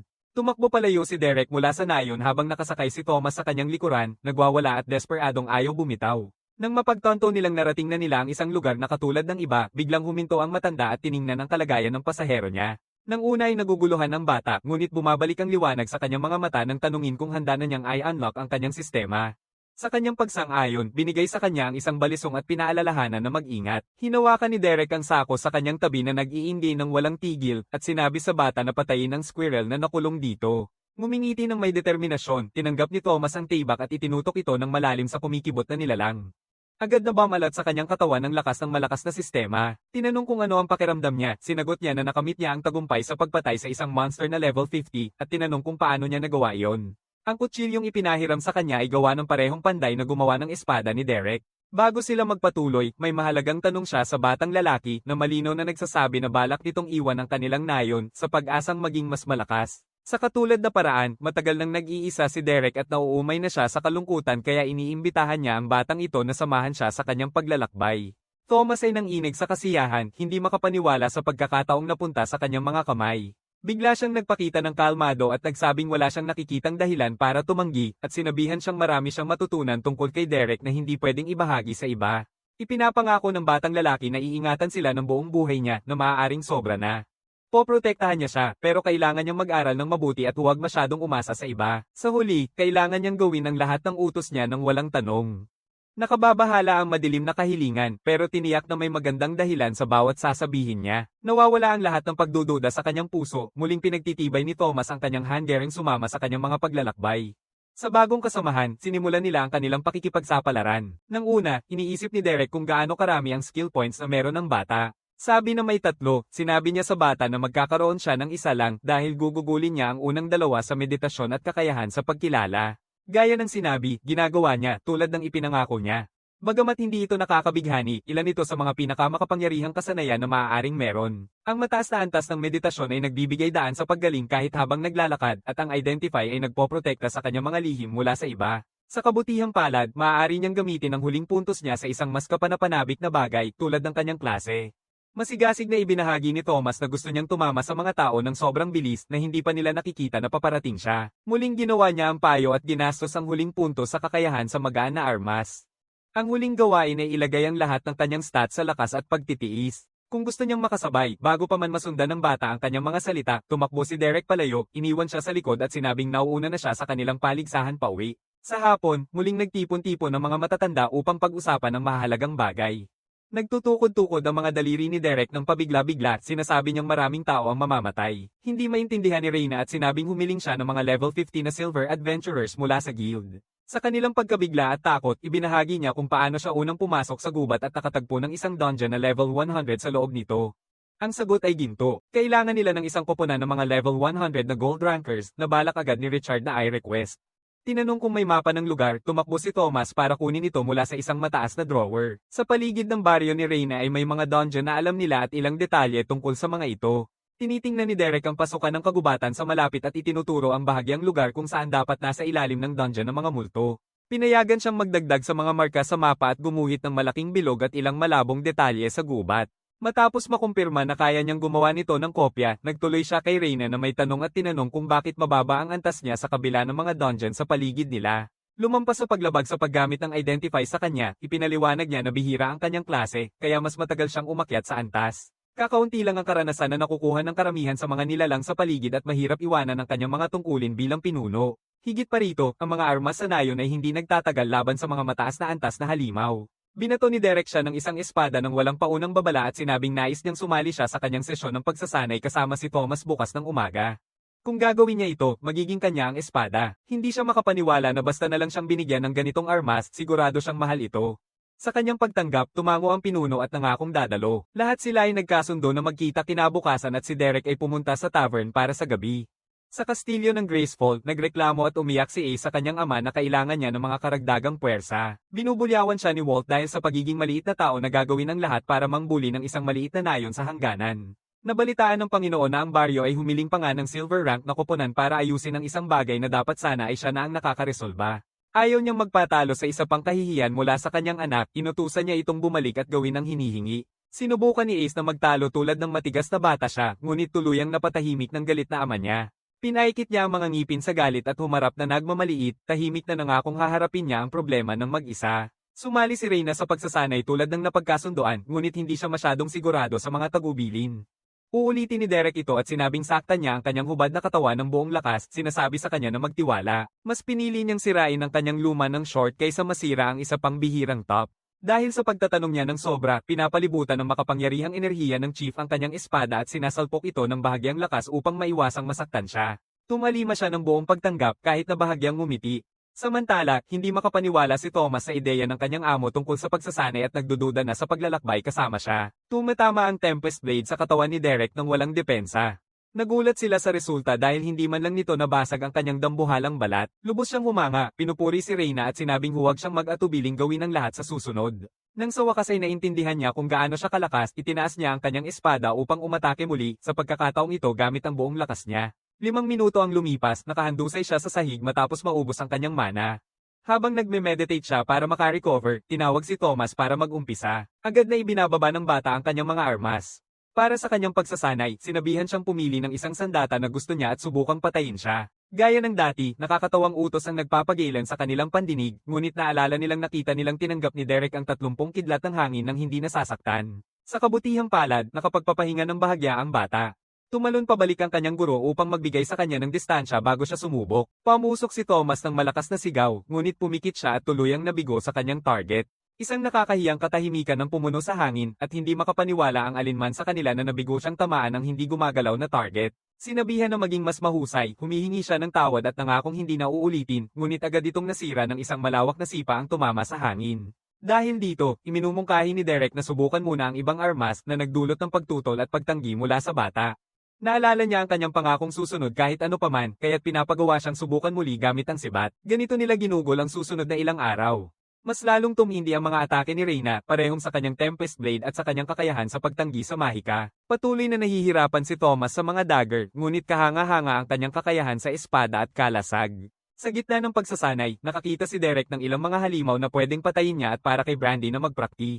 Pagdating ng gabi, nasa bahay na sila nagkakainan ng mainit na hapunan kasama ang iba. Hiniling ni Richard na maging mas pasensyoso siya sa kanyang matigas na apo dahil ang kanyang ama ay gumagamit ng mga balisong. Nandoon ang batang lalaki, ipinagmamalaki kung gaano siya kagaling habang nananaginip pa ring maging katulad ng ama na kanyang hinahangaan. Isang araw, sa wakas na abot ni Thomas ang antas na 10 at nagkaroon ng pagkakataong pumili ng kanyang klase.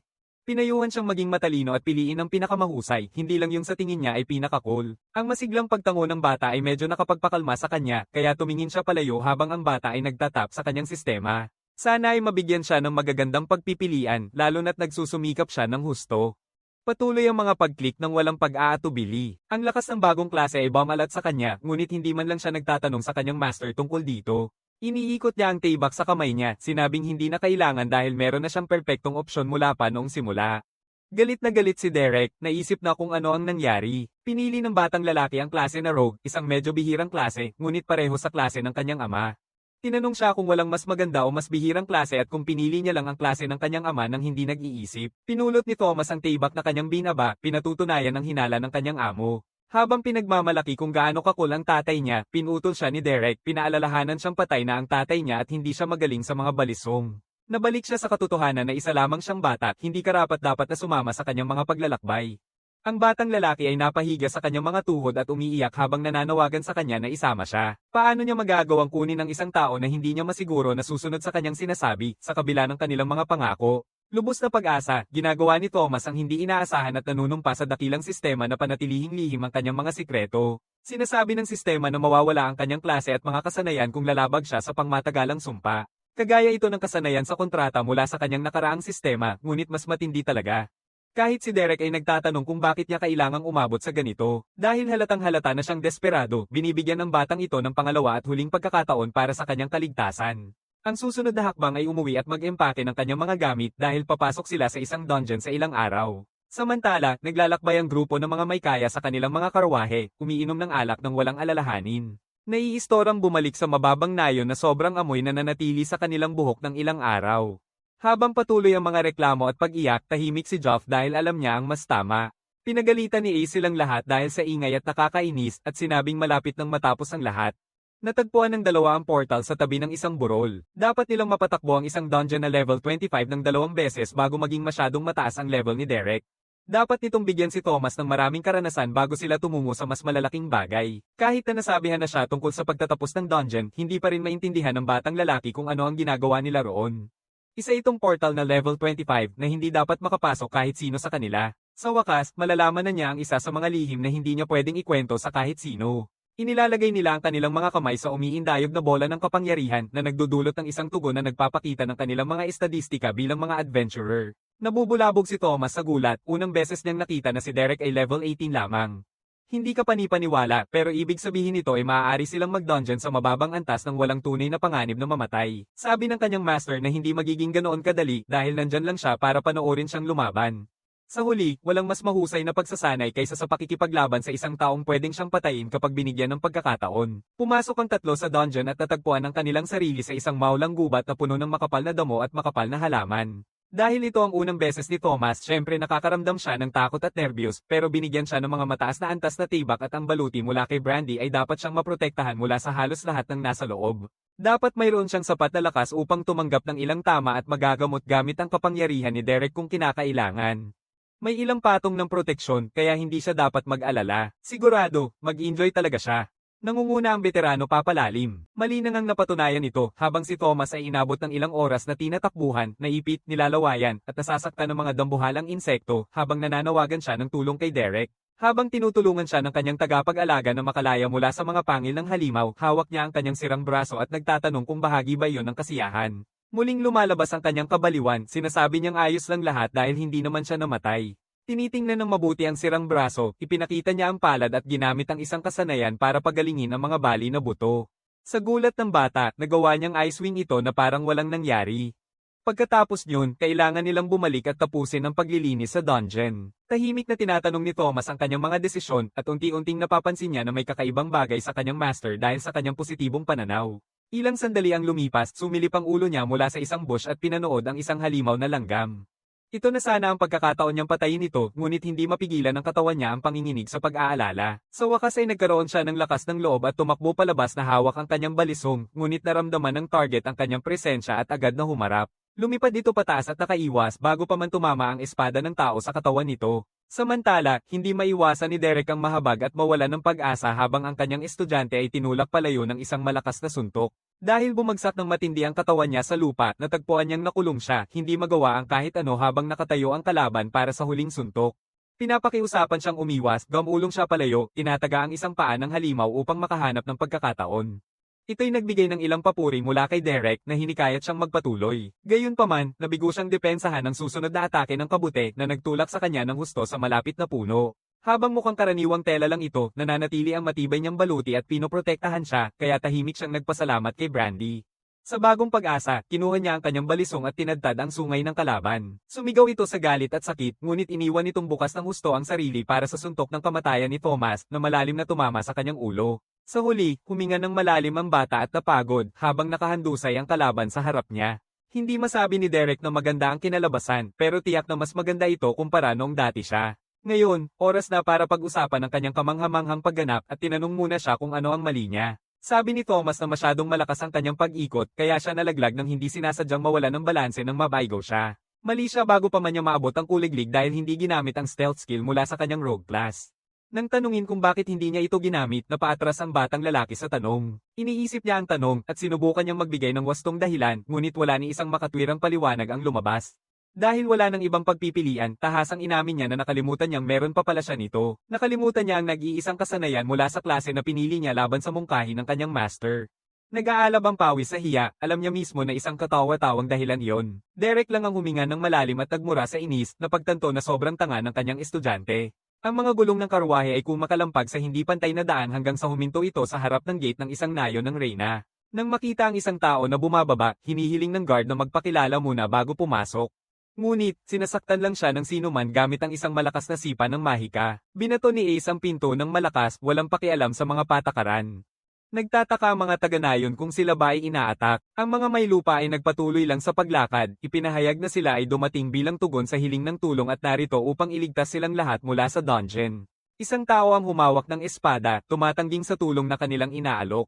Lumapit si Reyna, pinapalamutian ang kanyang espada ng hangin habang naghahanda upang ipagtanggol ang kanyang lupa. Una siyang umatake at utusan ng hindi gustong mga bisita na umalis agad, pero ngumiti lang si Ace sa kanyang pagtatangkang makipaglaban. Sa donggoan ng mga insekto sa antas 25, isang gagamba na langgam na antas 18 ang nakikipaglaban sa batang mandirigma. Mas mahusay na nakaiwas si Thomas sa mapanganib nitong atake kaysa dati. Nasa dungeon na sila ilang araw at nasa level 17 na siya. Naniniwala siyang kaya niyang harapin ang isang hanggal na insekto kaya sumugod siya gamit ang kanyang balisong at isang malakas na sigaw. Inilalagay ang espada sa leeg ng langgam at ang kanyang mukha ay puno ng kasiyahan habang sa wakas ay nagwagi na siya. Ngunit hindi pa tapos ang laban. Sobrang distracted siya kaya hindi napansin ang kalaban na papalapit mula sa likod. Nagsusumpa siya sa galit, hindi maalis ang dagger niya mula sa bangkay na kalaban. Isang matalim at malaking sting ang nakatakdang tumusok sa kanyang dibdib nang dumating si Derek sa tamang oras upang putulin ito at iligtas ang bata. Sayang, maganda sana ang takbo ng laban. Sana'y mas mahaba ang sandata niya o mas malakas ang hawak para maalis niya ang kanyang tibak. Sa ganito, tinatanggap niya na hindi siya angkop sa paggamit ng mga balisong at hindi niya dapat pinili ang klaseng ito. Muling napatunayan na tama ang veterano sa harap niya. Nakikita si Thomas na nakasimangot, sinabihan siyang siya ay isang ganap na bagong mandirigma kumpara nung nagsimula sila. Sa katunayan, maaaring handa na siya dahil napasawi na niya ang lahat ng iba pa. Ang natitira na lang ay tapusin ang huling boss sa dungeon. Ang plano ay dumaan ng maingat at tapusin ito agad sa pamamagitan ng pagtama sa ulo. Binuksan ni Derek ang pinto ng kwarto ng boss at agad nilang naramdaman ang isang pagbaha ng enerhiya sa buong paligid. Bago pa man makareact si Thomas, tinaboy niya ang isang saksak gamit ang isang kamay lang. Nasa harapan nila ang isang malakas na halimaw na mantis na halatang mas masigla kaysa sa batang lalaki. Kaya ang bagong plano ay si Derek ang hahawakan ito habang binibigyan siya ng pagkakataon na gawin ang huling suntok. Tumakbo siya ng sobrang bilis at agad na naabutan ng kalaban. Sa matibay na hawak sa leeg ng nilalang, pinatamaan niya ito sa lupa at naipit, halos mapatay agad. Ngayon, ang natitira na lang ay si Thomas ang gagamit ng pamatay na suntok at kunin ang gantimpala. Sumunod sa utos, siya ay mabilis na pumasok gamit ang kanyang kutsilyo at itinarak ito ng malalim sa ulo ng boss. Matapos ang ilang sandaling panginginig, nawala ang lahat ng lakas mula sa katawan ng mantis at naging portal pabalik. Inanunsyo ng sistema ang pagkatalo ng boss ng dungeon na nagpapatunay na na-clear na ng bata ang kanyang unang dungeon at maaari nang makaalis sa impyernong lugar. Pinapalakpakan siya, ngunit pinaalalahanan na mas magiging mahirap pa ito mula ngayon. Nagplano si Derek na mag-clear pa ng isa, ngunit mas mabagal ang kanyang progreso kaysa sa inaasahan. Sa kanyang pagkalito, tahimik ang batang lalaki at may kakaibang itsura sa mukha na nagpakita ng inis dahil sa tibak na nakabaon sa ulo ng mantis. Si Thomas ay ginawaran ng kasanayan na pure toxin na nangangailangan ng isang skill point upang makuha. Sa pagtapos niya ng kanyang unang dungeon, binibigyan siya ng 2 skill points na magagamit. Sa wakas, oras na para bumalik sa kanyang nag-aalalang pamilya. Nauunawaan niyang pinagbawalan siyang gumamit ng mga balisong, nangangako ang batang lalaki na magpapalit ng klase sa antas 25. May magandang sibat si Derek para sa sandaling iyon dahil hindi na ito kailangan ng dating may-ari. Bigla siyang natigilan sa gulat, walang nagbabantay sa tarangkahan ng nayon at may mga marangyang karwahe na nakapark sa labas. Nauunawaan kung ano ang nangyayari, nagmura siya at tumakbo papunta sa nayon ng walang ibang salita. Dumating siya sa pinto na may dalang sibat habang tinatawag si Reyna at Mal. Nasa lupa si Brandy, walang malay at sugatan, ngunit mas malala ang kalagayan ng kanyang ina at papalapit na sa kamatayan sa bawat segundo. Si Thomas ay agad na sumunod at nag-aalala nang makita ang dalawa sa lupa. Sa kabutihang palad, dumating si Derek ng tama upang pagalingin ang pinakamasama nilang sugat. Binibigyan niya ang batang umiiyak ng mapayapang haplos, sinasabi niyang manatili muna siya habang hinahanap niya ang may kasalanan at aayusin ang sitwasyon. Sa gitna ng bayan, nakahiga si Reyna sa lupa na may matalim na tibak sa kanyang leeg. Nais niyang panatilihing lihim ang lokasyon ng dayuhan, kaya gagawin ni Ace ang hindi inaasahan. Sa ilalim ng angka ng Graceful, hinatulan niya siyang bitiyin sa pamamagitan ng pagputol ng ulo dahil sa pagsuway. Tumaas ang kanyang kasamahan ng tibak upang isakatuparan ng hatol, ngunit biglang napuno ng isang nakakatakot na enerhiya ang paligid. Nang marinig ang pamilyar na boses, ngumiti sina Reyna at Ace habang pinapaalalahanan sila ni Derek tungkol sa babala na nanganganib ang kanilang nayon laban sa kanyang kagustuhan. Handa nang pumatay ang dayuhan sa kanilang lahat. Inutusan ni Ace ang iba pang mga marangal na pumatay agad sa kanilang target. Sa kabila ng napakalakas na enerhiyang nagmumula sa kanya, isang hanggal na mandirigma ang sumubok na sumugod sa kanya gamit ang isang tibak, ngunit madali siyang natalo sa isang suntok na hindi pa kailangang tumingin niya. Nahulog siya sa lupa, malamang patay na. Nang makita ito, nagpasiklab ang iba na ngayon ay nagpapalakas upang maghayganti sa lalaking pumatay sa kanilang kaibigan. Isang pagbomba ng apoy ang pinaputok sa kanya at para bang sinisipsip ng alon ang buong katawan niya. Pumotok ang apoy at kumalampag habang ang marangal na babae ay umiiyak para sa kapatid na nawala sa isang iglap. Nang makita ang nagngangalit na apoy, nagtatanong ang iba kung naging epektibo ang atake, ngunit biglang lumitaw ang isang nagliliwanag na mga mata mula sa apoy. Lumabas si Derek, hindi man lang napaso sa kabila ng makapangyarihang spell. Si Ace ay nagpapatuloy sa pag-uutos sa kanyang mga kasamahan na atakihin ng hindi kumikilos mismo. Isang pana ang tinamaan siya mula sa isang lugar na hindi niya makita. Muling binubunot niya ito ng isang kamay, hindi man lang iniiling ang ulo para tumingin. Namutla si Jeff na naranasan na ito at alam na kung ano ang susunod na mangyayari. Ayaw na niyang mamatay dahil sa katigasan ng ulo ng lalaki, sinusubukan niyang umatras ngunit napigil siya ng sariling pana na tumusok mismo sa kanyang ulo. Ganun lang, bumaba siya mula sa bubong papunta sa lupa, walang buhay. Agad na tinawag ni Richard si Derek ng pabilis, hinihiling na makinig siya. Pinayuhan siyang itigil ang pananakit sa mga maharlika sa anumang paraan. Wala nang paraan pabalik sa ginawa, ngunit nabigyan na sila ng pagkakataon para sa kapayapaan. Ngayon, wala na siya at ang kanyang katawan ay puno ng hindi mapagpatawad na galit. Isang hanggal na tao ang nagtangkang atakihin siya ng malakas na sigaw, ngunit ang kanyang espada ay madaling nahuli sa kalagitnaan ng pag-atake gamit ang isang kamay lamang. Ganito sana ay imposible, ngunit ang mga ganitong batas ay hindi sumasaklaw sa pinuno ng Void na walang kahirap-hirap na binabali ang bakal na tibak sa kanyang kamay. Matapos saksakin ng Noble gamit ang baluktot na sandata, nilapitan ni Derek si Ace na patuloy pa ring nagrereklamo tungkol sa walang kwentang mga kasama niya. Panahon na niyang magpakatatag at ipakita sa kanila kung ano talaga ang ibig sabihin ng ipinanganak sa isang nakahihigit na angkan. Lumabas mula sa kanyang katawan ang demonyong enerhiya, ngunit tinapatan ito ng veterano sa pagtawag sa Void. Ganap na nitong binasag ang kapangyarihan ng marangal, kaya ni Derek nakapit sa leeg niya at itaas siya sa langit. Nawala na ang kayabangan kanina, at sinasabi niya na hindi na niya muling ipapakita ang kanyang mukha. Nang may ganitong layunin, mas pinisil niya ng husto, pinilit ang laway, sipon, at luha na damaloy mula sa kanyang mukha. Sa sandaling malapit na siyang mapahamak, isang boses ang tumawag, sinabing bitawan si Ace kung ayaw niyang mapatay ang matandang lalaki. Dinala bilang biktima, sinasabi ni Richard na hindi sulit ang kamatayan ng mga maharlika, lalo na't may kasamang matinding parusa. Nasa luha pa rin, sinasabi ng babaeng nag-uutos ng apoy na pakinggan niya ang matanda at gawin ang sinasabi nito. Maaaring kasangkot ang buong baryo sa mga nangyaring kamatayan ngayon. Hinihiling siyang bitawan si Ace ng isang huling beses, inilalapit niya ang kanyang naglalagablab na kamay kay Richard, ngunit agad siyang nawala ang buhay ng isang espada ang tumusok sa kanyang dibdib. Si Leon ang nagsasabi sa kanila na subukang parusahan sila. Inilalagay niya ang katawan niya, handang maging isang pinuno na nagpoprotekta sa kanyang mga tao. Ngayon, malaya nang gawin ni Derek ang kahit ano na nais niya. Tinanong si Ace kung nananumpa siyang panatilihing ligtas ang baryo mula sa paghihiganti kung siya ay pinawalang sala. Mabilis na nangako ang marangal, patuloy na nananawagan para sa kanyang buhay. Sa kasiyahan sa kanyang sagot, pinutol ng walang awa na dayuhan ang leeg niya sa kabila ng lahat ng babala na magdadala ito sa kanilang kapahamakan. Pinapabayaan niyang mahulog sa lupa ang patay na marangal na para bang sadyang nadulas lang ang kanyang kamay. Nasa lupa si Reyna, walang malay, at ang natitirang mga taga-baryo ay nagbubulungan habang dinala ni Derek siya pabalik sa bahay niya. Samantala, tinulungan ni Leon si Richard na makatayo muli, ngunit pakiramdam niya ay nakatakda na ang kapalaran niya. Tahimik na tinitigan ng lahat habang dinala si Reyna sa kanyang bahay. Pagkatapos ay tinawag silang magpakatino dahil marami pa silang kailangang linisin pagkatapos ng atake. Sa lalong madaling panahon, nagsisipagwalisan, nag-aalis ng mga debris, at nagsusunog ng mga natitirang apoy ng sabay-sabay ang lahat. Tahimik ang loob ng bahay ng punong barangay, maliban sa ingay ng apoy na nagpapainit sa katawan ni Reyna. Kasama siya, umupo si Derek malapit at tinitingnan ng mga update ng kanyang sistema. Ang kanyang marangal na pagpatay ay nagdulot ng maraming pag-angat ng antas na sumire sa kanyang plano na mag-dungeon run ng mababang antas kasama si Thomas. Kailangan siyang maging unang tao na magagalit tungkol sa pag-level up. Naririnig niya ang boses ng pinuno at napuputol ang kanyang mga iniisip. Nasa sakit pa rin siya, pero ang una niyang tinanong ay ang kalagayan ng nayon. Nang masiguro na ligtas na ito, bumaba ang kanyang loob at nagpasalamat siya sa kanya. Nagpapanggap siyang hindi alam at iginiit na lahat ng kalaban ay biglang namatay, kaya napaatras siya sa katotohanan na pinatay niya ang mga maharlika. Kung may makaalam kung ano ang nangyari ngayon, mapapahamak ang buong baryo. Ibig sabihin, kailangan lang nilang tiyakin na walang makakaalam. Bukod pa rito, may ideya na siya kung ano ang maaari nilang gawin. Kailangan lang niyang mapanatiling tahimik ang mga taga-nayon. Isang maliit na grupo ang pumasok sa kwarto ng pinuno. Nakatago ang mga bangkay ng mga may lupa at nangakong mananatiling tahimik ang mga tagadala ng karwahe. Nagpapasalamat kay Leon sa pag-asikaso nito. Nagpasya si Derek na ilalagay na lang ang mga bangkay mag-isa niya mamaya. Alam ni Richard na hindi siya maaaring magalit sa kanya dahil nailigtas niya si Reyna, ngunit nakikita niyang walang paraan palabas sa gulo. Kung sana lang nakinig sila sa kanya at pinayagan siyang mabuhay, maaaring iba na ang nangyari.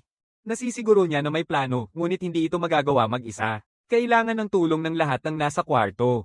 Sa totoo lang, ang kailangan niya ay ang tulong ng buong baryo. May ilang araw hanggang ilang linggo bago may dumating na mag-iimbestiga sa grupo ni Ace. Kaya ang tanging maaasahan nila ay mapahaba pa ang oras hanggat maaari. Una, magkakaroon sila ng pagpupulong para masigurong naiintindihan ng lahat kung ano ang nakataya. Ang kwento ay pumasok ang mga may lupa, nakuha ang mapa kay Richard, at pagkatapos ay umalis papunta sa dungeon. Halos hindi pa sila nasa baryo. Sa kasamaang palad, ibig sabihin nito kailangang isakripisyo ang mapa ng matandang lalaki. Susunod, kakailanganin ni Derek ang mga panata mula sa lahat sa silid. Nag-aalala si Leon at nag-iisip kung para saan ito. Ito ang panunumpa na kinuha ni Thomas na walang sino man sa kanila ang maaaring magbunyag ng kanyang mga lihim ng walang pahintulot. Kahit na alam nilang isang marangal na tao siya, may ilang sa kanila na ayaw pumasok sa ganitong mapanganib na kasunduan. Sa kabilang banda, tinanong ni Reyna kung maaari niyang panatilihing ligtas ang baryo kung manunumpa siya tulad ng nais niya. Nang marinig na gagawin niya ito sa abot ng kanyang makakaya, pumayag siya. Malay katulad ding nag-aalinlangan, pakiramdam niya ay hindi na kailangan pero handa pa rin niyang gawin ito. Ganoon din si Brandy, at nagpasalamat si Derek sa pagtitiwala nila sa kanya. Sa kabila nito, naiintindihan niya ang damdamin at pag-aalinlangan ng mga lalaki, pero maaari pa rin silang makinig sa ngayon. Ang mga sumpa ay nilagdaan at pinagtibay mismo ng sistema, at sa wakas ay oras na para pakinggan ang plano. Masaya siya na nagtanong sila. Matapos tanggapin ng may pasasalamat ang mapa mula kay Richard, pinanatili ni Ace ang kanyang tungkulin at pinangunahan ang kanyang koponan sa dungeon na nasa antas 100.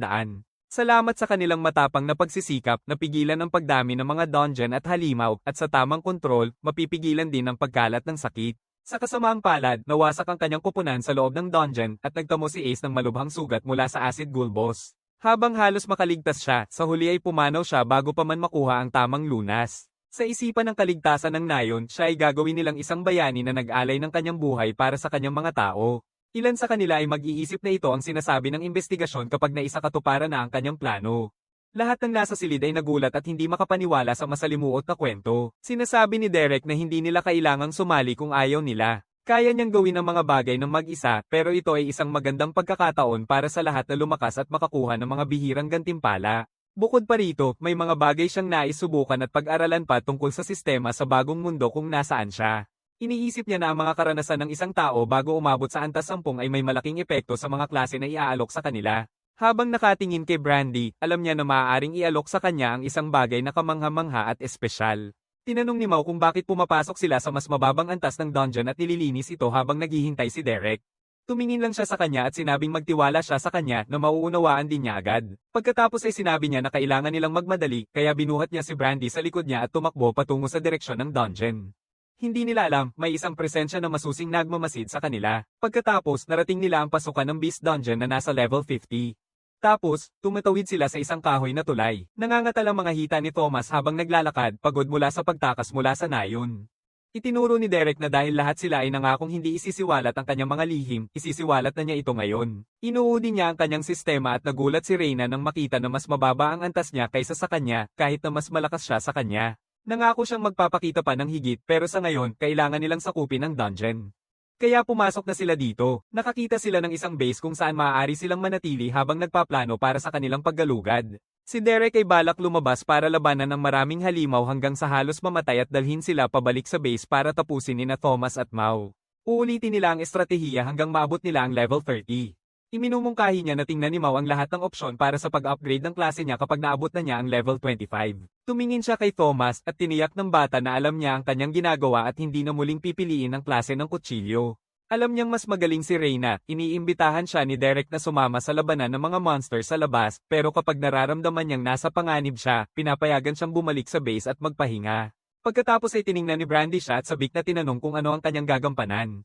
Ngunit, sa kanyang pagkadismaya, hindi siya binigyan ni Derek ng anumang gagawin maliban sa pag-insayo sa maraming balat. Nakakatulong ito sa bata. Pagkatapos ay lumingon siya kay Mao at tinanong kung ang mahabang metal na sandata na hawak niya ang pinakamaganda sa lahat ng kanyang armas. Pinagtitibay niya ito at ipinaliwanag na dahil pangkaraniwan ng kanyang klase at hindi madaling makakuha ng armas sa nayon, binibigyan ng prioridad ang mga malalakas na mandirigma at binibigyan sila ng mas magagandang armas habang ang iba ay nakakatanggap na lang ng mga tira. Dahil dito, pinapayagan niya siyang pumili ng mga bagong sandata mula sa mga hawak niya. Nagulat sila sa dami ng mga sandata na meron siya at curious na tinanong kung saan niya nakuha ang mga ito. Ipinaliliwanag niya nang walang pakialam na naipon lang niya ang mga ito sa paglipas ng mga taon pero hindi talaga niya ginamit. Pagkatapos ay binibigyan niya siya ng isa pang metal na tungkod, halos katulad ng dati niyang ginamit ngunit mas maraming gamit. Dagdag pa niya na maaari niyang pindutin ang isang buton sa gilid upang magpalawak at magbalik ng mga talam mula dito. Namangha siya sa armas habang si Thomas ay nahihirapan sa paggamit ng baril sa background. Tinanong ni Mao kung maaari niyang kunin ang sandata at sinang ayunan ni Derek na nagsasabing marami siyang ganito. Inaalok din niya na kunin niya ang ilang mga balisong habang niyayakap si Thomas. Humihingi rin ng bata ng mga balisong pero tumanggi si Derek, sinabing mas magagamit niya ang sibat. Matapos silang bigyan ng mga armas, lumabas si Derek kasama si Reyna mula sa kanilang base upang simulan ang laban sa mga demonyo. Agad silang sinalubong ng isang grupo ng malalaking halimaw. Ngumisi si Derek ng may kasiyahan at agad na sumugod kasama si Reyna upang magdulot ng pinsala sa mga halimaw. Sa base, dinala ang mga walang malay na halimaw upang tapusin ni Thomas at Mao ang huling palo. Nagpapatuloy ang dalawa sa pakikipaglaban sa mga monster sa labas at nagpa siya ng magwakas na habang papalubog na ang araw. Samantala, sa wakas ay naabot ni Mao at Thomas ang antas na 25. Pagkatapos, sinabihan ni Derek silang suriin ng maigi ang mga opsyon para sa kanilang pag-upgrade ng klase at pag-isipan ito ng mabuti. Nakatuon ang kanyang pansin kay Thomas at pinaalalahanan siyang huwag sayangin ang kanyang upgrade. Habang nakatingin sa kanyang screen, huminga ng malalim ang bata nang inalok siya ng isang bihirang klase na tinatawag na Soul Spear. Ito ay nakatuon sa matalim na pinsala at pinapayagan siyang itulak ang isang projection na parang extension ng kanyang sibat. Ngunit naalala niya ang kanyang ama. Sinusubukan ni Brandy na kausapin siya, sinasabi na lagi siyang magiging kasama niya kahit na magkaiba sila ng klase. Samantala, nalaman ni Mao na hindi siya may bihirang klase kundi isang di pangkaraniwang uri ng paglago na tinatawag na Ohm's Fury. Ito ay nakatuon sa lakas at pagtitiis at gumagamit ng malakas na suntok gamit ang kanyang tungkod. Masaya si Derek, mas maayos ang lahat kaysa sa kanyang inaasahan at maayos ang progreso ng bawat isa. Minsan, kailangan lang ng iba ng kaunting tulong para maging mas magaling. Pagkatapos ay sinuri niya ang sarili niyang sistema at naalala na nasa antas 25 din siya matapos niyang wasakin ang mga may lupa. Sa ganito, maaari rin niyang i-upgrade ang kanyang klase.